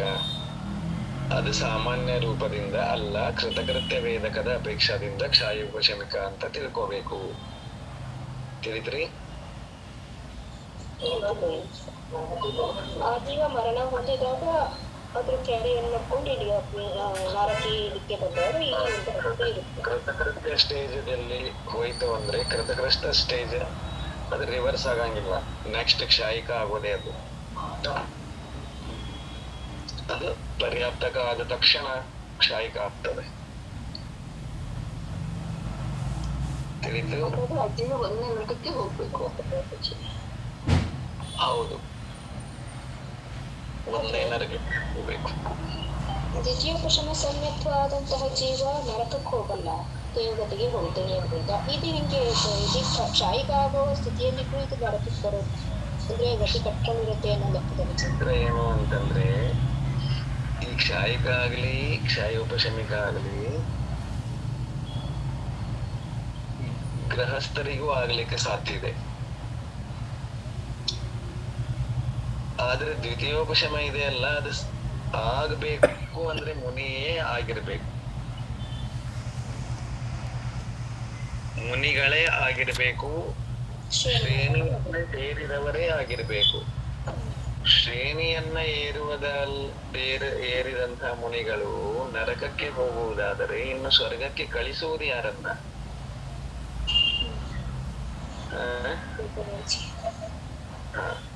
ಅದು ಯಾರಿಗೂ ಗೃಹಸ್ಥರಿಗೆ ಆಗುವುದಿಲ್ಲ, ಇದು ನೆನಪಿಟ್ಕೊಳ್ಳಿ. ದ್ವಿತೀಯೋಪಶಮ ಯಾರಿಗೆ ಆದ್ರೂ ಕೂಡ ಮುನಿ ಮಹಾರಾಜರಿಗೇನೆ ಆಗುವುದು, ಉಳಿದವುಗಳು ಹಾಗಲ್ಲ. ಗೃಹಸ್ಥರಿಗೂ ಆಗ್ಬಹುದು, ಮುನಿ ಮಹಾರಾಜರಿಗೂ ಆಗ್ಬಹುದು. ಹಾಗಾಗಿ ಇವ್ರನ್ನ ಗೃಹಸ್ಥರು ಇರುವಾಗ ಮಿಥ್ಯಾತ್ವದಿಂದ ನರಕಾಯುಗಟ್ಟು. ಇದು ಕೂಡ ಹೇಗೆ ನರಕಕ್ಕೆ ಸಮ್ಯಕ್ ದೃಷ್ಟಿಗೆ ಹೋಗ್ತಾನೆ ಅಂದ್ರೆ ಅದರ ಅರ್ಥ ಅದು ಬದ್ಧ ಈಶ್ವರ ಅಪೇಕ್ಷಾದಿಂದಿದೆ. ತಿಳಿದ್ರಿ? ಮೊದಲೇ ಮಿಥ್ಯಾತ್ವದಲ್ಲಿ ನರಕಾಯು ಕಟ್ಟಿಕೊಂಡಂತಹ ಜೀವದ ಅಪೇಕ್ಷಾ ಇದೆ. ಸಮ್ಯಕ್ ದೃಷ್ಟಿ ಆದ ಮೇಲೆ ಆಯು ಬಂದಾದ್ರೆ ಯಾವ್ದಾಗತ್ತೆ? ದೇವಗತಿನೇ ಆಗತ್ತೆ. ಹಾಗಾಗಿ ಇದು ಬದ್ಧ ಈಶ್ವರ ಕಥನ ಅಂತ ತಿಳ್ಕೊಬೇಕು. ಆಮೇಲೆ ಚಾರಿತ್ರ ಭಾವ ಇರುವುದಿಲ್ಲ. ಕ್ಷಾಯೋಪಶಮಿಕ ಚಾರಿತ್ರ ಭಾವ ನರಕಗತಿ ಮಾರ್ಗಣದಲ್ಲಿ ನಿವೃತ್ತಿ ಅಪರ್ಯಾಪ್ತಕರಲ್ಲಿ ಇರುವುದಿಲ್ಲ. ಯಾಕಂದ್ರೆ ನರಕದಲ್ಲಿ ಇರುವುದೆಲ್ಲ ಅಸಂಯಮಿಗಳು. ನರಕಗತಿಯಲ್ಲಿ ಜನ್ಮ ತಾಳುವಾಗ ಯಾವುದೇ ಸಂಯಮ ಕೂಡ ಇರುವುದಿಲ್ಲ. ಯಾಕೆಂದ್ರೆ ಅಲ್ಲಿ ಇರುವವರೆಲ್ಲ ಅಸಂಯಮಿಗಳು, ಅಲ್ಲಿ ಹೋಗುವವರು ಕೂಡ ಅಸಂಯಮಿಗಳು. ಹೀಗೆ ಕ್ಷಾಯೋಪಶಮಿಕ ಭಾವಗಳು ಹೆಚ್ಚಂದ್ರೆ ಎಷ್ಟಾಗುವುದು? ಇದು ಸಾಮಾನ್ಯ ಇದೆ. ನರಕಗತಿ ಮಾರ್ಗಣದಲ್ಲಿ ನಿವೃತ್ತಿ ಅಪರ್ಯಾಪ್ತಕರಲ್ಲಿ ಸಾಮಾನ್ಯ ಕಥನ ಇದೆ. ಇನ್ನೇನಾಯ್ತು? 3 ಜ್ಞಾನ, 2 ಅಜ್ಞಾನ, 3 ದರ್ಶನ, 5 ಲಬ್ಧಿ, 1 ಸಮ್ಯಕ್ತ್ವ. ಎಷ್ಟಾಯ್ತು? 14. ಔದೈಕ ಭಾವಗಳಲ್ಲಿ ಯಾವುದು ಮಾರ್ಗಣ ಇದೆ? ನರಕಗತಿ ಇದೆ ಅಲ್ಲ, ನರಕಗತಿ ಒಂದೇ ಇದೆ. ನಿವೃತ್ತಿ ಅಪರ್ಯಾಪ್ತಕ ಅಂದ್ರೆ ಅಲ್ಲಿ ಜನ್ಮ ಆಗ್ತಾ ಇದೆ, ಹಾಗಾಗಿ ಅದು ಒಂದು ಔದೈಕ ಭಾವ ಇದೆ. ಕಷಾಯಗಳಲ್ಲಿ 4 ಕಷಾಯಗಳಿವೆ. ನರಕಗತಿಯಲ್ಲಿ ಜನ್ಮ ತಾಳುವವರಿಗೆ ಎಂಥ ಭೇದ ಇರ್ತದೆ? ನಪುಂಸಕವಿದೆ. ಅಲ್ಲಿ ಮಿಥ್ಯಾದರ್ಶನ ಇರಬಹುದಿಲ್ಲೋ? ಇದೆ. ಅಜ್ಞಾನವೂ ಇದೆ, ಅಸಂಯಮವೂ ಇದೆ, ಅಸಿದ್ಧತ್ವವೂ ಇದೆ. ಲೇಷಗಳಲ್ಲಿ 3 ಅಶುಭ ಲೇಷಗಳು ಇರಲು ಸಾಧ್ಯ. ಯಾವುದೇ ಶುಭ ಲೇಷೆ ನರಕದಲ್ಲಿ ಜನ್ಮ ತಾಳುವಾಗಲೂ ಇಲ್ಲ, ತಾಳಿದ ಮೇಲೂ ಇಲ್ಲ. ಎಷ್ಟಾಯ್ತು ಉದೈಕ ಭಾವ? 13. ಆಮೇಲೆ ಪಾರಿಣಾಮಿಕ ಭಾವಗಳಲ್ಲಿ 3 ಕೂಡ ಭಾವಗಳಿರ್ಬಹುದು. ಜೀವತ್ವ, ಭವ್ಯತ್ವ, ಅಭವ್ಯತ್ವ. ಯಾಕಂದ್ರೆ ಭವ್ಯ ಜೀವರು ನರಕಕ್ಕೆ ಹೋಗ್ತಾರೆ, ಅಭವ್ಯ ಜೀವರು ನರಕಕ್ಕೆ ಹೋಗ್ತಾರೆ. ಹಾಗಾಗಿ ಎಲ್ಲಾ ಸೇರಿ ಎಷ್ಟು ಭಾವ ಆಯ್ತು? 31. ಇದು ಸಾಮಾನ್ಯವಾಗಿ ನರಕದಲ್ಲಿ ಜನ್ಮ ತಾಳುವವರ ಅಪೇಕ್ಷಾದಿಂದ ನಿವೃತ್ತಿಯ ಪರ್ಯಾಪ್ತಕದಲ್ಲಿ ಇರುವಾಗ. ಇದು ಪರ್ಯಾಪ್ತಕರಾದ ಮೇಲಲ್ಲ, ನಿವೃತ್ತಿಯ ಪರ್ಯಾಪ್ತಕರಲ್ಲಿ ಜನ್ಮದ ಪ್ರಥಮ ಅಂತರ್ಮೂರ್ತ ಅಂದ್ರೆ ಶರೀರ ಪರ್ಯಾಪ್ತಿ ಪೂರ್ಣವಾಗುವಕ್ಕಿಂತ ಮುಂಚಿನ ಅವಸ್ಥೆಯಲ್ಲಿ 31 ಭಾವಗಳಾಗಲು ಸಾಧ್ಯ. ನಾರಕಿಗಳ ಮೇಲೆ ಕೂಡ ರಿಸರ್ಚ್ ಆಗಿಬಿಟ್ಟಿದೆ.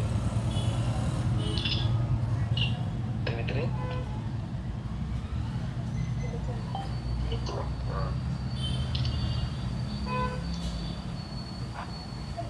ವಿದ್ಯಾತ್ವ ಗುಣಸ್ಥಾನ ನರಕದಲ್ಲಿ ನಿವೃತ್ತಿ ಅಪರ್ಯಾಪ್ತಕದಲ್ಲಿ ಔಪಶಮಿಕ ಯಾವುದು ಇರುವುದಿಲ್ಲ, ಛಾಯಿಕ ಯಾವುದು ಇರುವುದಿಲ್ಲ.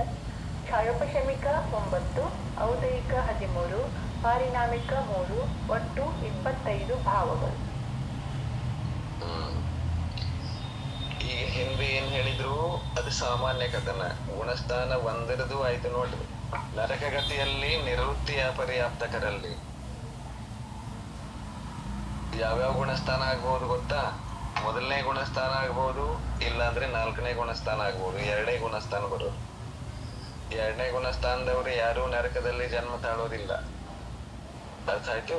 3ನೇ ಗುಣಸ್ಥಾನದಲ್ಲಿ ಅಂತೂ ಜನ್ಮ ಇಲ್ಲ. ಹಾಗಾಗಿ ಈ ಹಿಂದೆ ಏನ್ ನೋಡಿದೇವಲ್ಲ, ನರಕದಲ್ಲಿ ನಿವೃತ್ತಿಯ ಪರ್ಯಾಪ್ತಕರಲ್ಲಿ ಅಂತಂದ್ರೆ ಅದು ಮಿಥ್ಯಾತ್ವ ಗುಣಸ್ಥಾನದ್ದು ಮತ್ತೆ ಸಮ್ಯಕ್ತ ಗುಣಸ್ಥಾನ 2ರದ್ದು ಕಥನ ಆಯ್ತದು.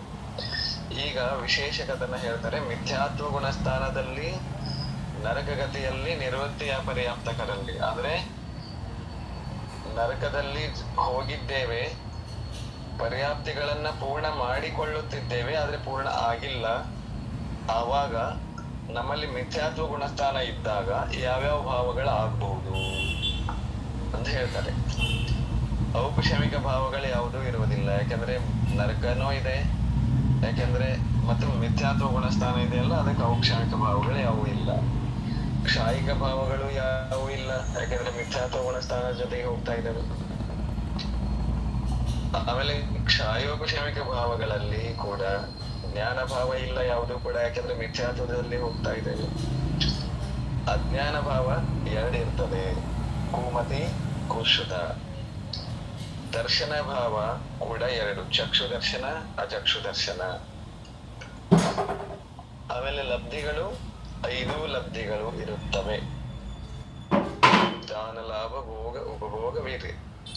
ಆಮೇಲೆ ಮಿಥ್ಯಾತ್ವ ಗುಣಸ್ಥಾನದಲ್ಲಿ ನರಕಗತಿಯಲ್ಲಿ ಜನ್ಮ ತಾಳುವಾಗ ಕ್ಷಾಯೋಪಶಮಿಕ ಸಮ್ಯಕ್ತ ಭಾವನೂ ಇಲ್ಲ, ಅಂದ್ರೆ ಇದು ನಿವೃತ್ತಿಯ ಪರ್ಯಾಪ್ತಕ ಅವಸ್ಥೆಯಲ್ಲಿ ಕ್ಷಾಯೋಪಶಮಿಕ ಸಮ್ಯಕ್ತನೂ ಇಲ್ಲ, ಚಾರಿತ್ರನೂ ಇಲ್ಲ, ಸಂಯಮನೂ ಇಲ್ಲ.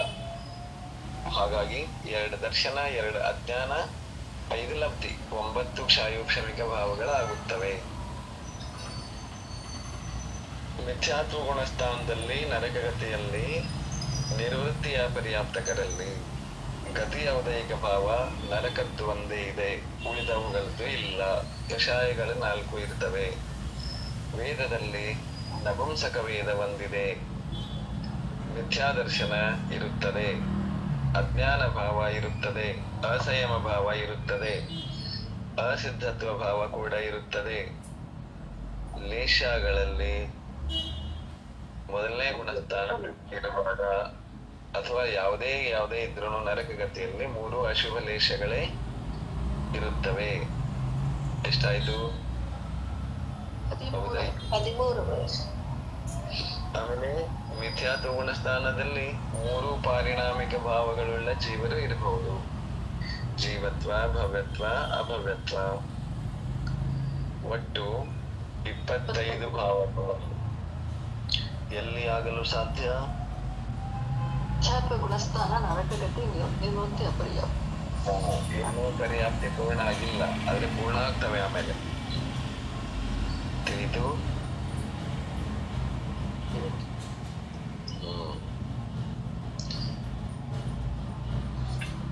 ನಾಲ್ಕನೇ ಅವಿರತ ಸಮತ್ವ ಗುಣಸ್ಥಾನ ನರಕಗತಿ ನಿವೃತ್ತಿ ಅಪರ್ಯಾಪ್ತಕದಲ್ಲಿ ಔಪಶಮಿಕ 2 ಇರುವುದಿಲ್ಲ, ಶಾಯಿಕ 1, ಶಾಯೋಪಶಮಿಕ 2, ಔದಯಿಕ 10, ಪಾರಿಣಾಮಿಕ 2, ಒಟ್ಟು 25 ಭಾವಗಳು.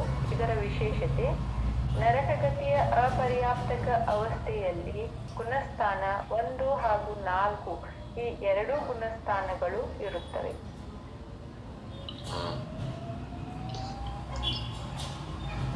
ಇನ್ನು ನರಕಗತಿಯಲ್ಲಿ ಅವಿರತ ಸಮ್ಯಕ್ತ ಗುಣಸ್ಥಾನದಲ್ಲಿ ನಿವೃತ್ತಿಯ ಪರ್ಯಾಪ್ತಕರಲ್ಲಿ,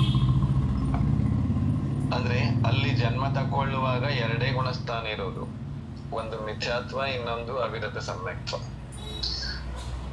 ಈಗ ಮಿಥ್ಯಾತ್ವದ್ದಾಯ್ತು. ಈಗ ಅವಿರತ ಸಮ್ಯಕ್ತ ಗುಣಸ್ಥಾನದಲ್ಲಿ ನರಕಗತಿಯಲ್ಲಿ ನಿವೃತ್ತಿಯ ಪರ್ಯಾಪ್ತಕ ಅವಸ್ಥೆ ಇರುವಾಗ ಔಪಶಮಿಕ ಭಾವಗಳು ಯಾವುವು ಇರುವುದಿಲ್ಲ. ಯಾಕಂದ್ರೆ ಪ್ರಥಮೋಪಶಮದ ಜೊತೆಗೆ ಮರಣ ಆಗುವುದಿಲ್ಲ. ದ್ವಿತೀಯೋಪಶಮದವರು ವಿಮಾನದಲ್ಲಿ ವೈಮಾನಿಕ ದೇವರಾಗಿ ಹುಟ್ಟುತ್ತಾರೆ. ಕ್ಷಾಯಿಕ ಸಮ್ಯಕ್ತ್ವ ಭಾವ ಕೂಡ ಒಂದು ಇರ್ತದೆ, ಅಂದ್ರೆ ಕ್ಷಾಯಿಕ ಸಮ್ಯಕ್ತ್ವ ಒಂದು ಇರ್ತದೆ, ಮತ್ತೆ ಉಳಿದದ್ದು ಯಾವುದೇ ಕ್ಷಾಯಿಕ ಭಾವ ಇರೋದಿಲ್ಲ. ಅದು ಕೂಡ ಬದ್ಧಾಯುಷ್ಕರ ಅಪೇಕ್ಷದಿಂದ. ಬದ್ಧಾಯುಷ್ಕ ಮನುಷ್ಯ ಮೊದಲು ಮಿಥ್ಯಾತ್ವದ ಜೊತೆಗೆ ನರಕಾಯು ಕಟ್ಕೊಂಡಿದ್ದ, ಆಮೇಲೆ ಸಮ್ಯಕ್ ದೃಷ್ಟಿಯಾದ, ಕ್ಷಾಯಿಕ ಸಮ್ಯಕ್ ದೃಷ್ಟಿಯಾದ. ಹಾಗಾಗಿ ನರಕಗತಿ ಮಾರ್ಗಣದಲ್ಲಿ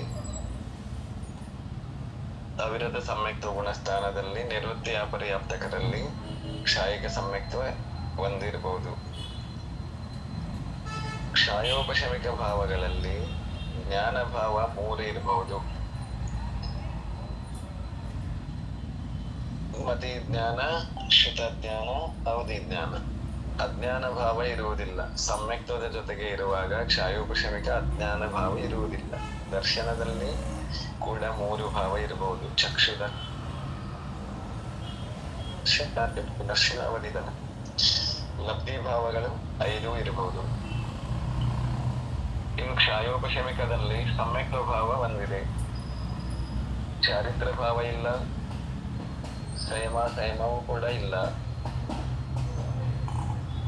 ಎಷ್ಟಾಯ್ತು? 11. ಔದಯಿಕ ಭಾವದಲ್ಲಿ ಒಂದು ಗತಿ ಔದಯಿಕ ಭಾವ ಇದೆ, ಕಷಾಯಗಳ 4 ಇದೆ. ವೇದದಲ್ಲಿ 3 ನಪುಂಸಕ ವೇದ ಒಂದೇ ಇದೆ. ನರಕಗತಿಯಲ್ಲಿ ನಪುಂಸಕ ವೇದ ಒಂದೇ ಇರುವುದು ಜನ್ಮದಲ್ಲಿ. ಮಿಥ್ಯಾದರ್ಶನ ಇರುವುದಿಲ್ಲ. ಯಾವಾಗ ಇರುವುದಿಲ್ಲ?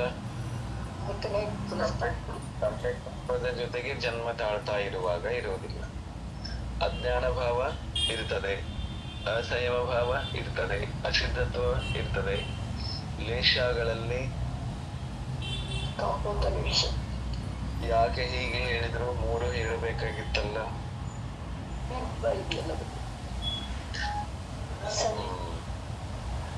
ಮೊದಲನೇ ನರಕದಲ್ಲೇ ಜನ್ಮ ತಾಳ್ತಾರಲ್ಲ, ಮೊದಲನೇ ನರಕದಲ್ಲಿ ಕಾಪೋದ ಲೇಷ ಇರ್ತದೆ.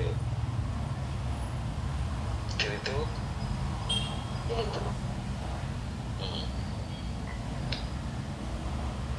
ಎಷ್ಟಾಯ್ತಿದು? 10.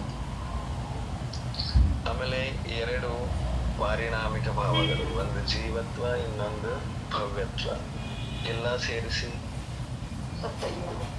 25 ಭಾವಗಳಾಗಲು ಸಾಧ್ಯ. ತಿಳಿತು?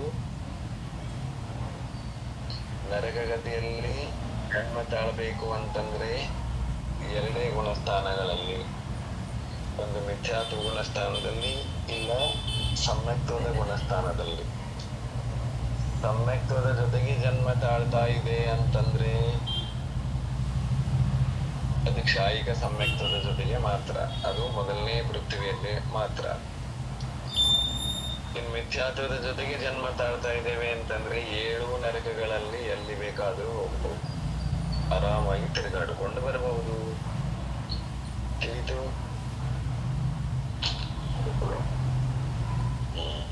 ನನಗೆ ಕ್ಷಮಿಸಿ, ಎಲ್ಲರೂ ಕೇಳಿಸ್ತಾ ಇದೆಯಾ? ನಂದು ಕಟ್ ಆಗ್ತಲೇ ಇರ್ತದೆ. ಬಹುಶಃ ಇಲ್ಲಿ ಕ್ಲೈಮೇಟ್ ಕಾರಣನೋ ಏನೋ ಗೊತ್ತಿಲ್ಲ. ಬೇರೆ ಎಲ್ಲರೂ ಕೇಳಿಸ್ತಾ ಇದೆಯಾ? ಕೇಳಿಸ್ತಾ ಇದೆ.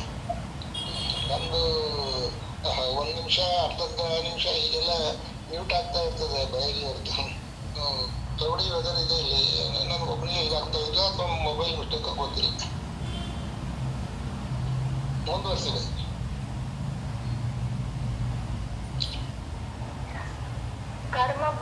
ಕರ್ಮಭೂಮಿಯ ತಿರ್ಯಂಚಗತಿ ಮಾರ್ಗನೆಯಲ್ಲಿ ನಿವೃತ್ತಿ ಅಪರ್ಯಾಪ್ತಕದಲ್ಲಿ ಔಪಶಮಿಕ ಯಾವುದೂ ಇರುವುದಿಲ್ಲ, ಕ್ಷಾಯಿಕ ಯಾವುದೂ ಇಲ್ಲ. ಕ್ಷಾಯೋಪಶಮಿಕ 9, ಔದಯಿಕ 15, ಪಾರಿಣಾಮಿಕ 3, ಒಟ್ಟು 27 ಭಾವಗಳು ಇದರ ವಿಶೇಷತೆ. ಕರ್ಮಭೂಮಿಯ ತಿರ್ಯಂಚಗಳ ಅಪರ್ಯಾಪ್ತಕ ಅವಸ್ಥೆಯಲ್ಲಿ ಗುಣಸ್ಥಾನ 1 ಹಾಗೂ 2 ಇರುತ್ತವೆ.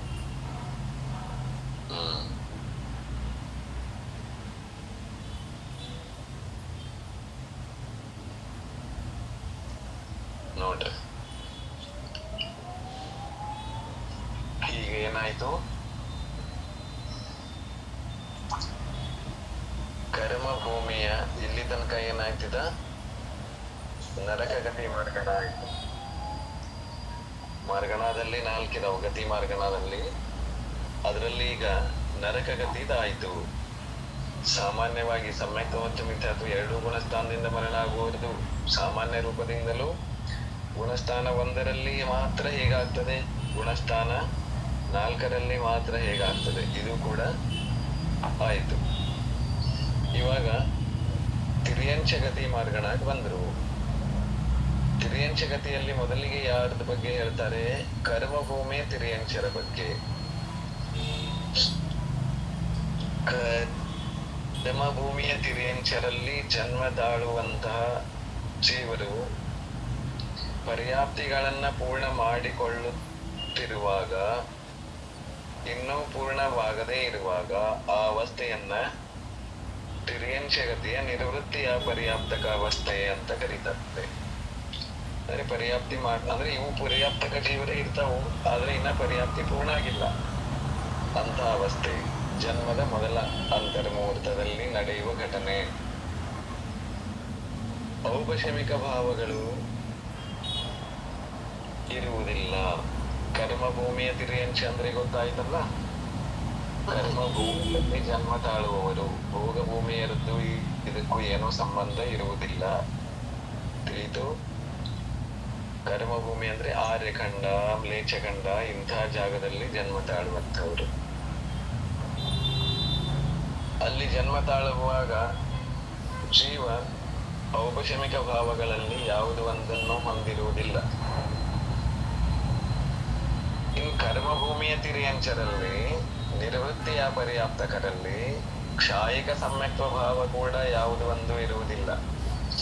ಯಾಕೆಂದ್ರೆ ಯಾವುದೇ ಕ್ಷಾಯಿಕ ಸಮ್ಯಕ್ ದೃಷ್ಟಿ ಆಗ್ಲಿ, ಯಾವುದೇ ಸಮ್ಯಕ್ ದೃಷ್ಟಿ ಆಗ್ಲಿ ಕರ್ಮಭೂಮಿಯ ತಿರ್ಯಂಚನಾಗಿ ಹುಟ್ಟುವುದಿಲ್ಲ. ಕ್ಷಯೋಪಶಮಿಕ ಭಾವಗಳಲ್ಲಿ ಏನೇನಾಗಬಹುದು? ಕ್ಷಯೋಪಶಮಿಕ ಭಾವಗಳಲ್ಲಿ ಇದು ಸಾಮಾನ್ಯ ಚರ್ಚೆ ಇದೆ, ನೆನಪಿಟ್ಕೊಳ್ಳಿ. ಕ್ಷಯೋಪಶಮಿಕ ಭಾವಗಳಲ್ಲಿ ಜ್ಞಾನ ಭಾವ ಒಂದೂ ಇರುವುದಿಲ್ಲ. ಯಾಕೆ ಇರುವುದಿಲ್ಲ ಅಂತಂದ್ರೆ, ಕರ್ಮಭೂಮಿಯ ತಿರ್ಯಂಚನಾಗಿ ಹುಟ್ಟುವ ಯಾವ ಜೀವವೂ ಸಮ್ಯಕ್ ದೃಷ್ಟಿಯಾಗಿರುವುದಿಲ್ಲ. ಕರ್ಮಭೂಮಿಯಲ್ಲಿ ಹುಟ್ಟುವ ಯಾವ ತಿರ್ಯಂಚನೂ ಸಮ್ಯಕ್ ದೃಷ್ಟಿ ಆಗಿರುವುದಿಲ್ಲ. ತಿಳಿತು?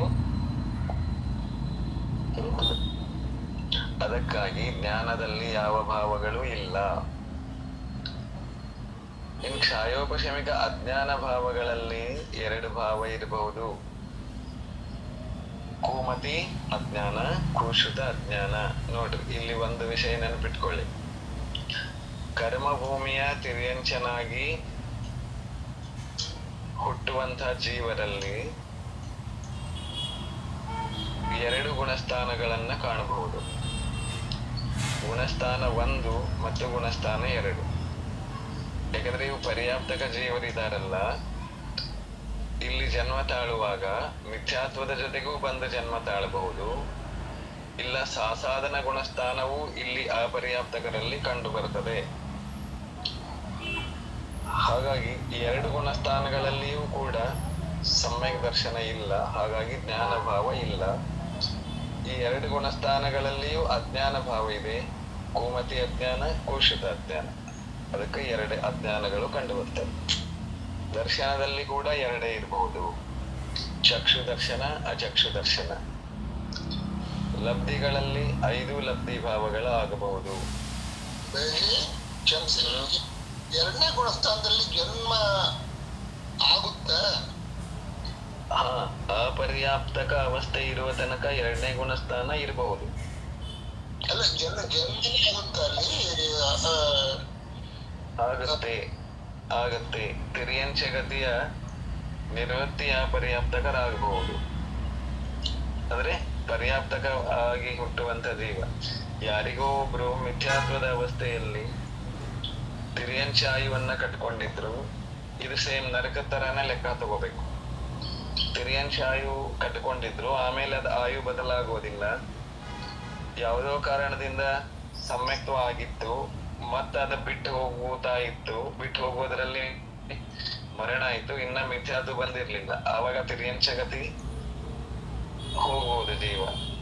ಅಲ್ಲ, 2ನೇ ಗುಣಸ್ಥಾನ ಪತನ ಆಗುವಾಗ ಮಾತ್ರ ಸಿಗುವುದು. ಬಿಟ್ಟ ಮೇಲೆನೆ ಮರಣ ಆಗಿತ್ತು, ಸಮ್ಯಕದ ಜೊತೆಗೆ ಮರಣ ಆಗಿಲ್ಲ. ಸಾಸಾಧನದಲ್ಲಿ ಮರಣ ಆಗಿರುವಂತಹ ಜೀವ ತಿರಿಯನ್ ಜಗತ್ತಿಗೆ ಹೋಗ್ಬಹುದು.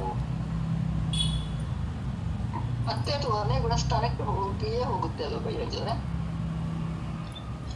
ಪರ್ಯಾಪ್ತಕ ಆದ ಮೇಲೆ ಹೋಗ್ತದೆ. ಹೋಗುತ್ತೆ. ಅಪರ್ಯಾಪ್ತಕದಲ್ಲಿ ಇರುವಾಗ ಮಾತ್ರ ನಡೀತಾ ಇದೆ ಇದು ಚರ್ಚೆ. ಇನ್ನ ಪರ್ಯಾಪ್ತಿಗಳು ಪೂರ್ಣ ಆಗಿಲ್ಲ. ಆ ಸಮಯದಲ್ಲಿ, ಆ ಅಂತರ್ಮೂರ್ತದಲ್ಲಿ ಏನು ಘಟಿಸ್ತಾ ಇದೆ ಜೀವದಲ್ಲಿ, ಅದನ್ನ ನಮ್ಮ ಸಂಶೋಧಕರು ಸಂಶೋಧನೆ ಮಾಡಿ ಹೀಗೆ ಹೇಳಿದ್ದಾರೆ.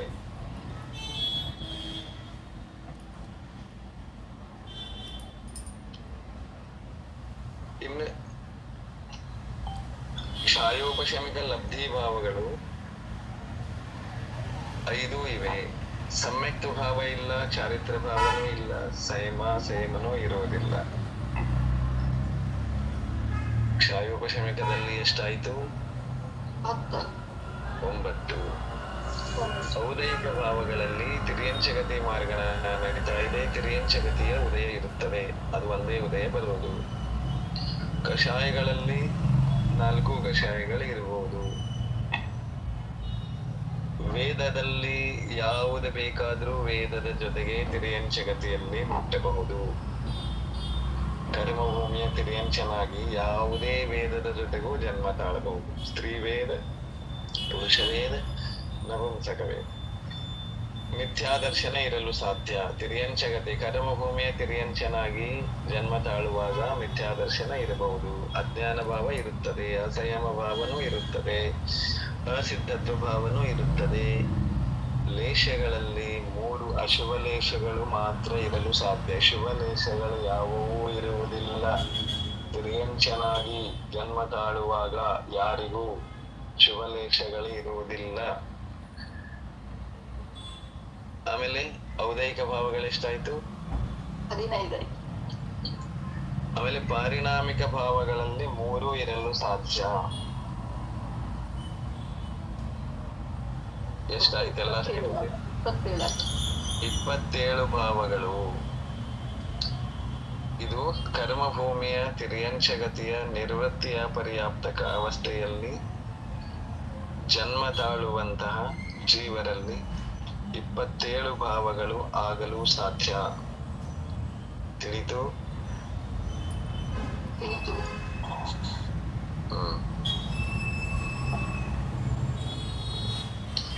ಗುಣಸ್ಥಾನ 1 ಮಿಥ್ಯಾತ್ವ ಗುಣಸ್ಥಾನ, ಕರ್ಮಭೂಮಿಯ ತಿರಿಯಂಚ. ಔಪಚಾರಿಕ ಯಾವುದು ಇರುವುದಿಲ್ಲ, ಛಾಯಿಕ ಯಾವುದು ಇಲ್ಲ, ಛಾಯೋಪಶಮಿಕ 9, ಔದಯಿಕ 15, ಪಾರಿಣಾಮಿಕ 3, ಒಟ್ಟು 27 ಭಾವಗಳು. ಇದರ ವಿಶೇಷತೆ ಕರ್ಮಭೂಮಿಯ ತಿರ್ಯಂಚ ನಿವೃತ್ತಿ ಅಪರ್ಯಾಪ್ತಕದ ಮಿಥ್ಯಾತ್ವ ಗುಣಸ್ಥಾನದ 27 ಭಾವಗಳಲ್ಲಿಯ ಮಿಥ್ಯಾದರ್ಶನ ಹಾಗೂ ಅಭವ್ಯತ್ವ ಭಾವದ ಅಭಾವದಲ್ಲಿ ಸಾಸಾಧನ ಗುಣಸ್ಥಾನದಲ್ಲಿ 25 ಭಾವಗಳು ಇರುತ್ತವೆ. ಇನ್ನು ಕರ್ಮಭೂಮಿಯ ಸಿರಿಯಂಚರದು ಸಾಮಾನ್ಯ ಕಥನದಲ್ಲಿ ಗುಣಸ್ಥಾನ 1, 2 ಎರಡನ್ನು ಸೇರಿಸಿ ಕಥನ ಮಾಡಿದ್ರು. ಇವಾಗ ಅದರದ್ದು ಸೆಪರೇಟ್ 1ನೇ ಗುಣಸ್ಥಾನ 2ನೇ ಗುಣಸ್ಥಾನದಲ್ಲಿ ಏನೇನಾಗ್ಬಹುದು ಸೆಪರೇಟ್ ಆಗಿ ಹೇಳ್ತಾರೆ, ವಿಶೇಷವಾಗಿ ಹೇಳ್ತಾರೆ. ಏನು ವಿಶೇಷತೆ ಹೇಳ್ತಾರೆ ನೋಡಿ. ಕರ್ಮಭೂಮಿಯ ತಿರಿಯಂಚನ ಇದೆ, ಗುಣಸ್ಥಾನ ಮಿಥ್ಯಾತ್ವದ್ದಿದೆ. ನಿವೃತ್ತಿಯ ಪರ್ಯಾಪ್ತಕ ಅವಸ್ಥಾದಲ್ಲಿ ಏನೇನಾಗಬಹುದು?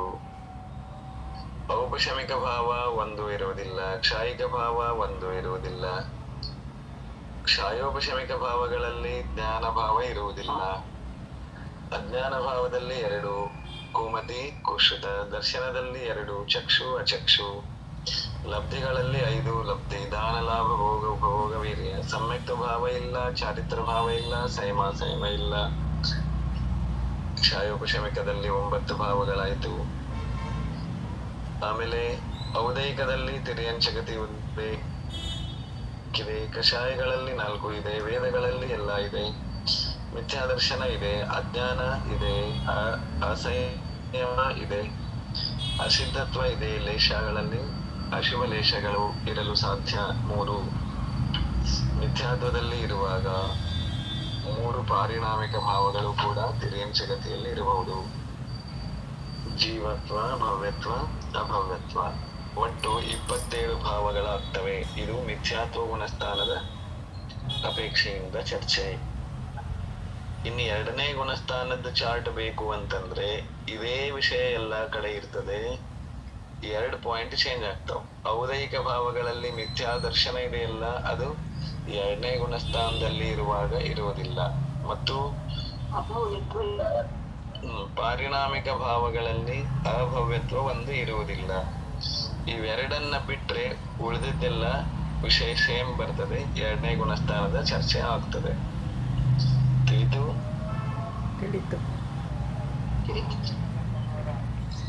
ಎಲ್ಲರಿಗೂ ತಿಳಿತಾ ಇದೆ?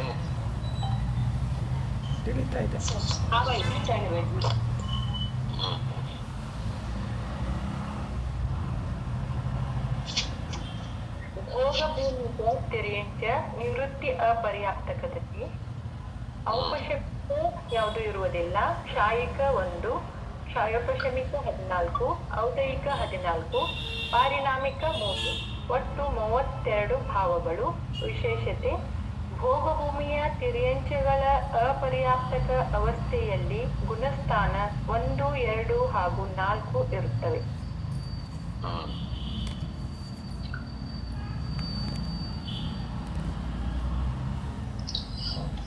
ಇಲ್ಲಿಗೆ ಕರ್ಮಭೂಮಿಯ ತಿರ್ಯಂಚಗತಿಯ ಸಾಮಾನ್ಯ ಮತ್ತು ವಿಶೇಷ ಚರ್ಚೆ. ಮಾರ್ಗಣಸ್ಥಾನ ಮಾತ್ರದಿಂದಲೂ ಗುಣಸ್ಥಾನಗಳಿಂದಲೂ 2ರಿಂದಲೂ ಕೂಡ ಚರ್ಚೆ ಆಯಿತು.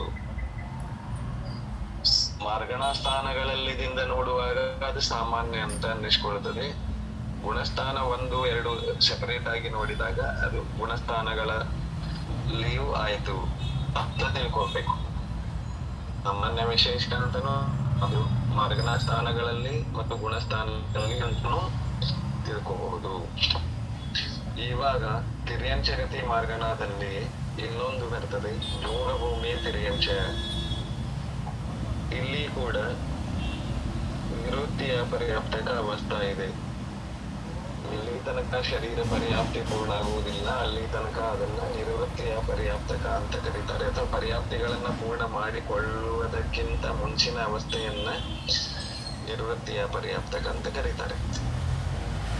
ಇಲ್ಲಿ ಭೋಗಭೂಮಿಯಲ್ಲಿ ಜನ್ಮ ತಾಳುವ ತಿರ್ಯಂಚರಲ್ಲಿಯೂ ಕೂಡ ಔಪಶಮಿಕ ಭಾವಗಳಿರುವುದಿಲ್ಲ, ಕ್ಷಾಯಿಕ ಭಾವ ಇರಬಹುದು. ಒಂದು ಸಮ್ಯಕ್ತ್ವ ಭಾವ, ಕ್ಷಾಯಿಕ ಸಮ್ಯಕ್ತ್ವ ಭಾವ. ಮೊದಲೇ ಮಿಥ್ಯಾತ್ವದ ಜೊತೆಗೆ ತಿರ್ಯಂಚಾಯವನ್ನ ಕಟ್ಕೊಂಡಿತ್ತು ಜೀವ. ಆಮೇಲೆ ಸಮ್ಯಕ್ ದೃಷ್ಟಿ ಆಯ್ತು, ಕ್ಷಾಯಿಕ ಸಮ್ಯಕ್ ದೃಷ್ಟಿ ಆಯ್ತು. ಆವಾಗ ಅದು ಅಲ್ಲಿ ಜನ್ಮದ ಜೊತೆಗೆ ಇರ್ತದೆ. ಅಂದ್ರೆ ನಿವೃತ್ತಿಯ ಪರ್ಯಾಪ್ತಕದ ಅವಸ್ಥೆಯಲ್ಲಿ ಇರ್ತದೆ ಭೋಗ ಭೂಮಿಯಲ್ಲಿ. ಕ್ಷಾಯೋಪಶಮಿಕ ಭಾವಗಳಲ್ಲಿ ಜ್ಞಾನ ಭಾವ 3 ಇರಬಹುದು. ಮತಿಜ್ಞಾನ, ಶ್ರುತಜ್ಞಾನ, ಅವಧಿ ಜ್ಞಾನ. ಯಾಕಂದ್ರೆ ಭೋಗ ಭೂಮಿಯಲ್ಲಿ ಸಮ್ಯಕ್ತ್ವದ ಜೊತೆಗೆ ಜನ್ಮ ಆಗ್ತಾ ಇದೆ. ಆಮೇಲೆ ಅಜ್ಞಾನ ಭಾವ 2 ಇರ್ತದೆ, ಕುಮತಿ ಅಜ್ಞಾನ, ಕುಶ್ರುತ ಅಜ್ಞಾನ. ದರ್ಶನಗಳಲ್ಲಿ 3 ಭಾವಗಳು, ಚಕ್ಷು, ಅಚಕ್ಷು, ಅವಧಿ ದರ್ಶನ. ಲಬ್ಧಿ ಭಾವಗಳಲ್ಲಿ 5 ಲಬ್ಧಿ ಭಾವಗಳಾಗಲು ಸಾಧ್ಯ. ಇನ್ನು ಸಮ್ಯಕ್ತ್ವದಲ್ಲಿ ಕ್ಷಾಯೋಪಶಮಿಕ ಸಮ್ಯಕ್ತ್ವದ ಜೊತೆಗೆ ಜನ್ಮ ತಾಳಬಹುದೇನು? ಭೋಗಭೂಮಿಯ ತಿರ್ಯಂಚನಾಗಿ ತಾಳಬಹುದು. ಹೇಗೆ? ಹಿಂದಿನ ಭವತಿಯಿಂದ ಬರುತ್ತೆ. ಹಿಂದಿನ ಭಾವದಲ್ಲಿ ಕ್ಷಾಯೋಪಶಮಿಕ ಬಹುದೇನು? ಸಮ್ಯಕ್ತ್ವದೊಂದಿಗೆ ಮರಣ ಹೊಂದಿದರೆ ಎಲ್ಲರ ಗತಿಯಲ್ಲಿ ಯಾವ ರೀತಿ ಇದೆ ಆ ಥರ. ಕೃತಕೃತ್ಯ ವೇದಕದಲ್ಲಿ ಮರಣ ಮಾತ್ರ, ಇಲ್ಲಿ ಕೂಡ ಕ್ಷಾಯೋಪಶಮಿಕ ಸಮ್ಯಕ್ತ್ವದಲ್ಲ ಲೆಕ್ಕದಲ್ಲಿ ಹೇಳಿದ್ದಾರೆ. ತಿಳಿತು? ಚಾರಿತ್ರ ಭಾವ ಇರುವುದಿಲ್ಲ. ಯಾವುದೇ ಜೀವ ಎಲ್ಲಿಂದಲೇ ಬರಲಿ ತಿರ್ಯಂಚಾಗಿ ಹುಡ್ತಿದೆ ಅಂದ್ರೆ ಚಾರಿತ್ರ ಭಾವ ಇರುವುದಿಲ್ಲ. ಸೈಮನೂ ಕೂಡ ಇರುವುದಿಲ್ಲ. ನೋಡ್ರಿ, ಒಂದು ಅಂಶ ಏನಿದೆ ಅಂದ್ರೆ ಇಲ್ಲಿ ಇಷ್ಟೆಲ್ಲ ನಾವು ಸಿದ್ಧಾಂತವನ್ನ ತಿಳಿದುಕೊಳ್ಳುವ ಪ್ರಯತ್ನದಲ್ಲಿ ಸ್ವಲ್ಪ ರಥಗಳು ಬಂದರೂ ಕೂಡ ನಮಗೆ ದುರ್ಗತಿ ಆಗುವುದಿಲ್ಲ ಅನ್ನೋದು ಪಕ್ಕ ಇದೆ. ಸಂಯಮ ಅಂದ್ರೆ ಏನು? ಸ್ವಲ್ಪ ಸಂಯಮ ಇದೆ, ಬಹಳಷ್ಟು ಅಸಂಯಮ ಇರ್ತದೆ. ಅಂತ ಅವಸ್ಥೆ ಇದ್ರೇನೆ ನಮ್ಗೆ ಪಕ್ಕಾ ಸರ್ಟಿಫಿಕೇಟ್ ಸಿಕ್ಕ ಹಾಗೆ ನಮಗೆ ದುರ್ಗತಿ ಇಲ್ಲ. ಇನ್ನು ಅಸಂಯಮದ ಜೊತೆಗೆ ನಾವು 4ರಲ್ಲಿ ಎಲ್ಲಿ ಬೇಕಾದ್ರೂ ಹೋಗ್ಬಹುದು, ಇಲ್ಲೇ ಹೋಗ್ತೇವೆ ಅಂತ ಸರ್ಟಿಫಿಕೇಟ್ ಯಾರು ಕೊಟ್ಟಿಲ್ಲ. ಆಮೇಲೆ ಕ್ಷಾಯೋಪಶಮಿಕ ಭಾವಗಳು ಎಷ್ಟಾಯ್ತಲ್ಲ ಸೇರಿ? 14. ಆಮೇಲೆ ಔದೈಕ ಭಾವಗಳಲ್ಲಿ ತಿರ್ಯಂಚಗತಿ ಇದೆ, ಭೋಗಭೂಮಿಯತ್ತಿದೆ, ತಿರ್ಯಂಚಗತಿನೇ ಇದೆ 1. ಆಮೇಲೆ ಕಷಾಯಗಳಲ್ಲಿ 4 ಇದೆ. ವೇದ ಭಾವಗಳಲ್ಲಿ 2 ವೇದ ಭಾವಗಳೇ ಆಗಲು ಸಾಧ್ಯ. ಭೋಗಭೂಮಿಯ ತಿರ್ಯಂಚರಲ್ಲಿ ಜನ್ಮ ತಾಳುವಾಗ ನಪುಂಸಕ ವೇದ ಇರುವುದಿಲ್ಲ. ಒಂದು ಸ್ತ್ರೀ ವೇದದಲ್ಲಿ ಅಥವಾ ಪುರುಷ ವೇದದಲ್ಲಿ ಜನ್ಮ ತಾಳ್ತದೆ. ಆಮೇಲೆ ಭೋಗಭೂಮಿಯ ತಿರ್ಯಂಚರಲ್ಲಿ ನಿವೃತ್ತಿಯ ಪರ್ಯಾಪ್ತಕರಿರುವಾಗ ಮಿಥ್ಯಾ ದರ್ಶನವೂ ಇರಬಹುದು, ಅಜ್ಞಾನ ಭಾವವೂ ಇರಬಹುದು, ಅಸಂಯಮ ಭಾವವೂ ಇರಬಹುದು, ಅಸಿದ್ಧತ್ವ ಭಾವವೂ ಇರಬಹುದು. ಲೇಷಗಳಲ್ಲಿ ಭೋಗಭೂಮಿಯ ತಿರ್ಯಂಚರಲ್ಲಿ ಜನ್ಮ ತಾಳುವಾಗ ನಿವೃತ್ತಿಯ ಪರ್ಯಾಪ್ತಕರಲ್ಲಿ ನಿಯಮದಿಂದ ಅಶುಭ ಲೇಷಗಳೇ ಇರಬಹುದು. 3ರಲ್ಲಿ ಯಾವುದು ಬೇಕಾದ್ರೂ ಇರಬಹುದು. ತಿಳಿತು? ಎಷ್ಟಾಯ್ತು? ಔದೈಕದ್ದು. ಆಮೇಲೆ ಪಾರಿಣಾಮಿಕ ಭಾವದಲ್ಲಿ 3 ಭಾವಗಳು. ಭೋಗಭೂಮಿಯ ತಿರ್ಯಂಚರಲ್ಲಿ ಜನ್ಮ ತಾಳುವಾಗ ಜೀವತ್ವ, ಭವ್ಯತ್ವ. ಯಾಕಂದ್ರೆ ಯಾರು ಬೇಕಾದ್ರೂ ಹೋಗ್ಬೋದಲ್ಲಿ. 3 ಭಾವಗಳು ಇರಲು ಸಾಧ್ಯ. ಒಟ್ಟು ಎಷ್ಟಾಯ್ತು?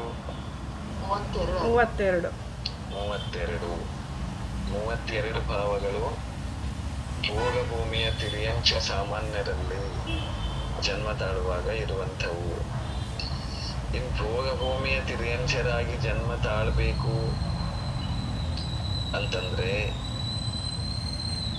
ಅಲ್ಲಿ ಜನ್ಮ ತಾಳುವಾಗ 1ನೇ ಗುಣಸ್ಥಾನದಲ್ಲಿಯೂ ಜನ್ಮ ತಾಳಬಹುದು, 2ನೇ ಗುಣಸ್ಥಾನದಲ್ಲಿಯೂ ಜನ್ಮ ತಾಳಬಹುದು, ನಾಲ್ಕನೇ ಮೂರನೇ ಗುಣಸ್ಥಾನದಲ್ಲಿ ಇಲ್ಲ, 4ನೇ ಗುಣಸ್ಥಾನದಲ್ಲಿ ತಾಳಬಹುದು. 3 ಗುಣಸ್ಥಾನಗಳಲ್ಲಿ ಮರಣ ಮಾಡಿಕೊಂಡು ಅಲ್ಲಿ ಜನ್ಮ ತಾಳಬಹುದು. ಇದ್ರೆ